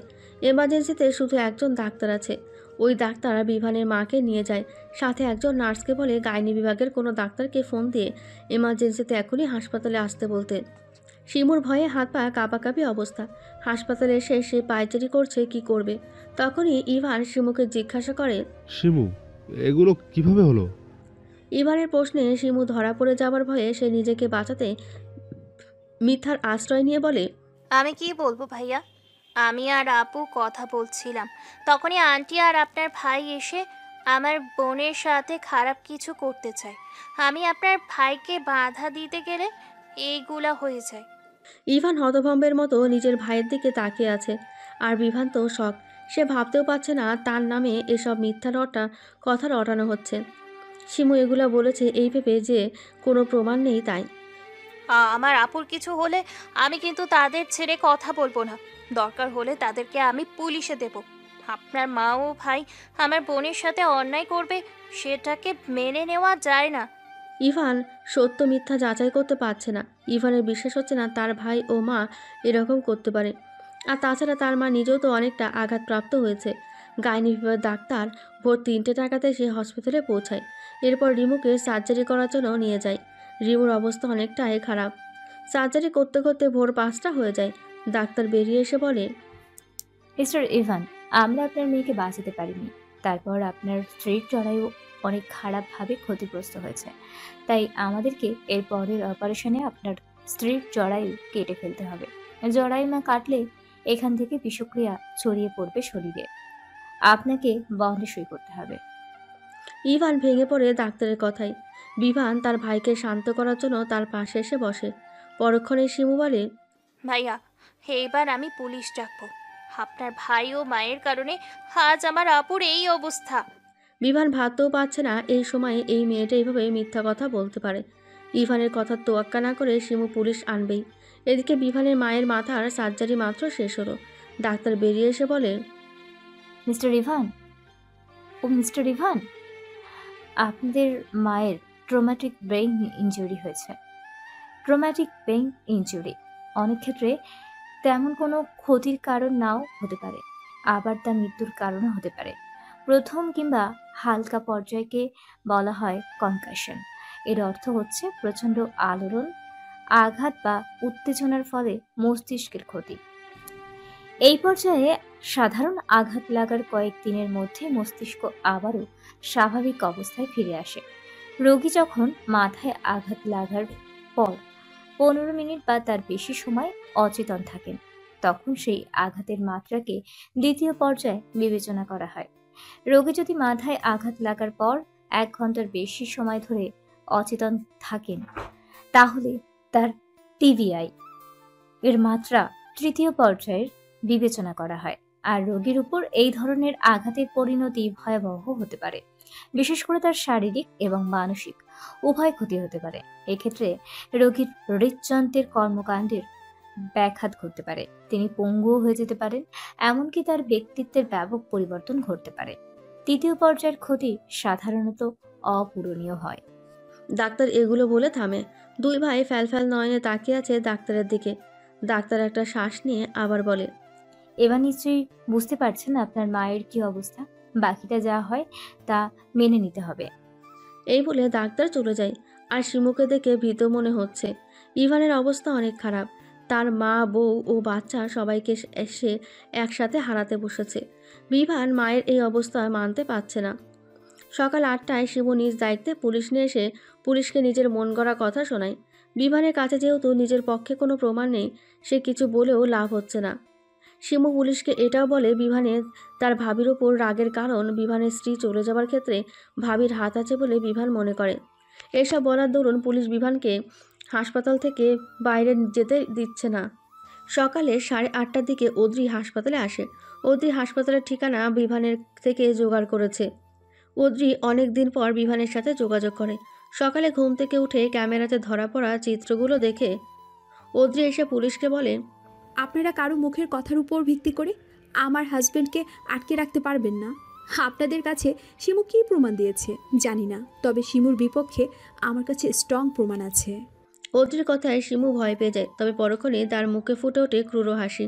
হয়তো এটা ভেবে যে অদ্রি কি আর সেখানে ছিল যে জানতে পারবে। শিমুর খুব মুখভঙ্গি দেখে অদ্রি বাঁকা হাসে। তারপর পুলিশের হাতে রেকর্ডার করা ভিডিও দেয়।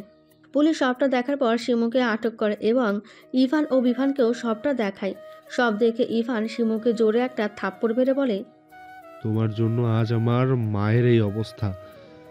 আর তোমার বোন, সে তো নিজের অন্যায়ের মাসুল নিজেই করেছে, সাথে আমার সন্তানকেও। ইভান পুলিশকে ডেকে বলে, অফিসার, নিয়ে যান এই মেয়েটাকে। আমার স্ত্রী সুস্থ হলে আপনি তাকেও আপনার কাস্টাডিতে নিয়ে দিতে পারবেন। পুলিশকে অদ্রি এই এত বছরের সব ঘটনা বলে আর প্রমাণ হিসেবে চাইলে ভিডিও দেখাতে পারে সেটাও বলে। পুলিশ কয়েকদিনের ভিডিও দেখে শিমুকে গ্রেপ্তার করে। পুরোটা সময় শিমু যেন অবাক হয়ে তাকিয়েছিল, তার মুখের বুলি যেন হারিয়ে গেছে। শিমুর এরূপ অবস্থায় অদ্রি তার কানের কাছে এসে বলে, কি ভাবছো শিমু? আমাকে সরিয়ে বিভানকে সম্পত্তির জন্য বিয়ে করবে? এত সহজ? তোমরা তোমাদের কাজ নির্বিঘ্নে করতে পেরেছো শুধুমাত্র আমি চেয়েছি বলে। কথায় আছে না, অতি লোভে তাঁতি নষ্ট। শিমুকে নিয়ে পুলিশ চলে যায়। শিমুর পরিবারও কিছুক্ষণ আগে এখানে এসেছিল। তারা এসে তাদের মেয়ের এই অবস্থা দেখে লজ্জা পায়। অবশ্য তারা কিছুটা জানতো এই ব্যাপারে, তবে প্রমাণের কাছে এখন তারা কিছু বলতে পারবে না। পুলিশ শিমুকে নিয়ে যাবার পরে অদ্রি বিভানের কাছে যায়। বিভান তখন তার ভাইয়ের পাশে বসে আছে। অদ্রি যখন বিভানের সামনে এসে দাঁড়ায় তখন ইভান বিভানকে ইশারায় বলে উঠে যেতে। বিভান অদ্রিকে নিয়ে করিডোরের এক কোণে গিয়ে দাঁড়ায়। কেমন আছো বিভান? অদ্রির প্রশ্নে বিভানের ইচ্ছা করছে চিৎকার করে বলতে, ভালো নেই আমি অদ্রি, তোমাকে ছাড়া আমি একদম ভালো নেই। কিন্তু ওই যে নিজের অক্ষমতা, সেটার জন্য হলেও এখন সে অদ্রিকে ছাড়তে রাজি। কি হলো, কথার জবাব দিলে না? কিছু ভাব দেব, দেখতেই পারছো কেমন আছে। কোনো কিছু নিয়ে নিজেকে দোষারোপ করবে না। হতেও পারে যা আমরা দেখছি তা চোখের ভুল। বিভান মলিন চোখে তাকায় অদ্রির দিকে। অদ্রি বিভানের দিকে নমনীয় চোখে তাকিয়ে বলে, আমার সমাপ্তির পূর্ণতা তুমি। তুমি হিনা, আমি অন্য কাউকে আমার জীবনে জড়াইনি এবং জড়াবও না। ঠিক তেমনি তোমার জীবনও আমি ছাড়া অন্য কাউকে জড়াতে দিব না। বিভান জড়িয়ে নেয় তার প্রিয়তমাকে নিজের উষ্ণ আলিঙ্গনে। সমাপ্তির পূর্ণতা। এতক্ষণ পার্কে অদ্রির পাশে বসেই মিসেস রেহনুমা অদ্রির লেখা বইটা পড়ছিল। অদ্রিরা আমেরিকায় যেখানে এখন থাকে সেই বাড়ির পাশে একটা খোলা পার্ক আছে। মিসেস রেহনুমা সেও বাংলাদেশি এবং এখন অদ্রির প্রতিবেশী। অদ্রির লেখা বইটা পড়ে সে অদ্রিকে মুগ্ধতার সাথে বলে, মিসেস অদ্রি, আপনার লেখা বইটা সত্যি অসাধারণ। বইটা পড়ে আমার একেবারের জন্য মনে হচ্ছিল না যে আমি কোনো গল্প পড়ছি। মনে হচ্ছিল বাস্তব কাহিনী আমি নিজের চোখের সামনে ঘটতে দেখছি। প্রতিটা চরিত্র এতটাই জীবন্ত। অদ্রি মিসেস রেহনুমার দিকে মুচকি হাসি দিয়ে অদূরে তার স্বামী সন্তানের দিকে নজর দেয়। কি সুন্দর খেলছে বাপ মেয়ে মিলে। নিজের মেয়েটাকে দেখলে নিজেরই প্রতিচ্ছবি মনে হয়। বাবার মতো কিছুটা দেখতে হলেও স্বভাব চরিত্র পেয়েছে পুরোটাই মায়ের মতো। মিসেস রেহনুমা আবারও অদ্রিকে বলে, মিসেস অদ্রি, কিন্তু আমার একটা প্রশ্ন থেকেই যায়। অদ্রি বুঝতে পারে মিসেস রেহনুমা কি বলবে, তাই সে ভাবলেশীনভাবে বলে, এটা তো যে বিভানকে ওই ড্রাগের অ্যান্টিডোট দেওয়া হয়েছিল কিনা? মিসেস রেহনুমা অবাক হয়ে মাথা হ্যাবোদোক দোলায়। এরপর কৌতূহলবশত বলে, আপনি কিভাবে বুঝলেন আমি এটার কথাই বলবো? অদ্রি রহস্য করে হাসে, তারপর আকাশপানে নজর দেয়। আমেরিকার আকাশ এখন রক্তিম, রাতের দিকে ঠান্ডা পড়বে। এখন যেহেতু পরন্ত বিকালবেলা, সূর্য পশ্চিম আকাশে ডুবায়মান, হালকা শীত শীত লাগছে। মেয়েকে বিভান দৌড়ে ধরার চেষ্টা করছে। হাতে তার পশমি বেবি সোয়েটার। 4 বছর হলো সবে অদ্রি ও বিভানের মেয়ে অবনীর। অদ্রি আকাশপানের দৃষ্টি স্থির রেখে বলে, গল্পটা অসম্পূর্ণ। গল্পের সমাপ্তিতে আমি ইচ্ছে করেই অসম্পূর্ণ রেখেছি। যাতে বাকিটা পাঠক নিজের মতো বুঝে নেয়। মিসেস রেহনুমা কিছু বুঝতে না পেরে বলে। তবে আমারও তো মিলছে না। অদ্রি হেসে মিসেস রেহনুমার দিকে ফিরে বলে, মিলালে মিলে যাবে, আর হবে সমাপ্তির পূর্ণতা। অদ্রি সেখান থেকে উঠে চলে যায় তার প্রিয়জনদের কাছে, হাতে তার নিজের লেখা সমাপ্তির পূর্ণতা বইটি। মিসেস রেহনুমাও চলে যায়। অদ্রি যেতেই বিভান বলে, মিসেস রেহনুমা কি তোমার বইটা পড়েছিলেন? এটা একান্ত আমার লেখা না বিভান, তুমিও এটার কিছু অংশ জুড়ে আছো।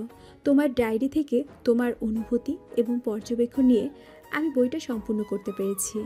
বিভান আলতো হাসে, এরপর বলে, আমার ডায়েরি থেকে নিয়েছ, তবে মেল বন্ধনটা তুমি করেছ।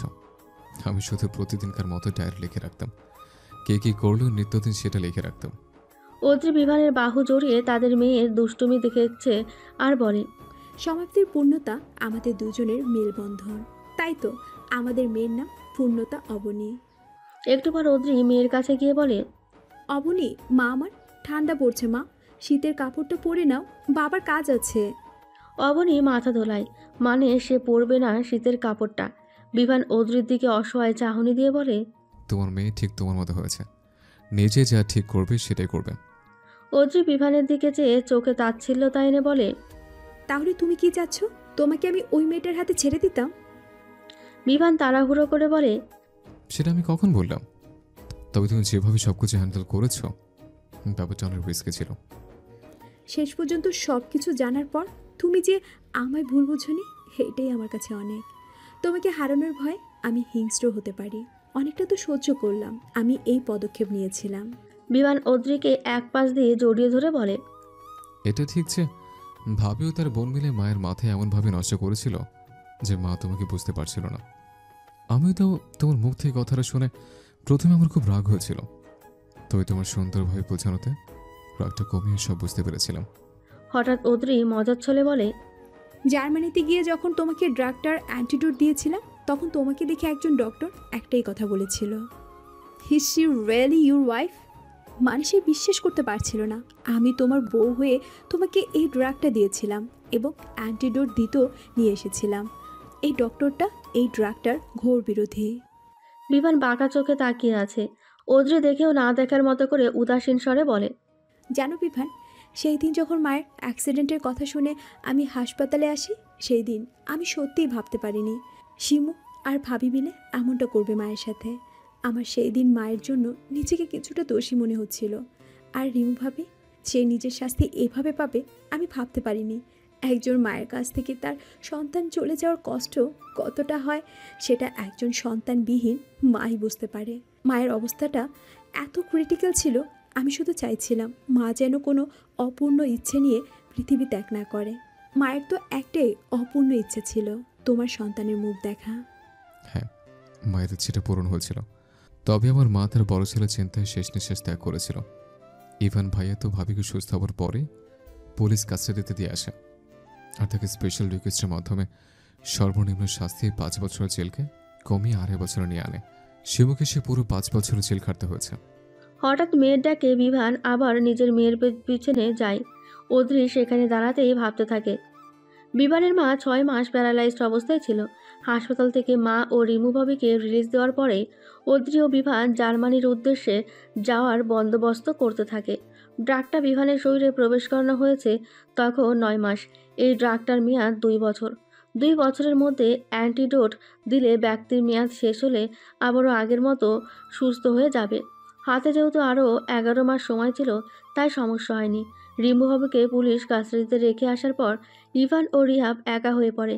তাই বিভান ও অদ্রি মিলে ইভানকে রাজি করায় তারা 2 বাপ ছেলেও যেন ওদের 3 জনের সাথে আমেরিকায় যায়।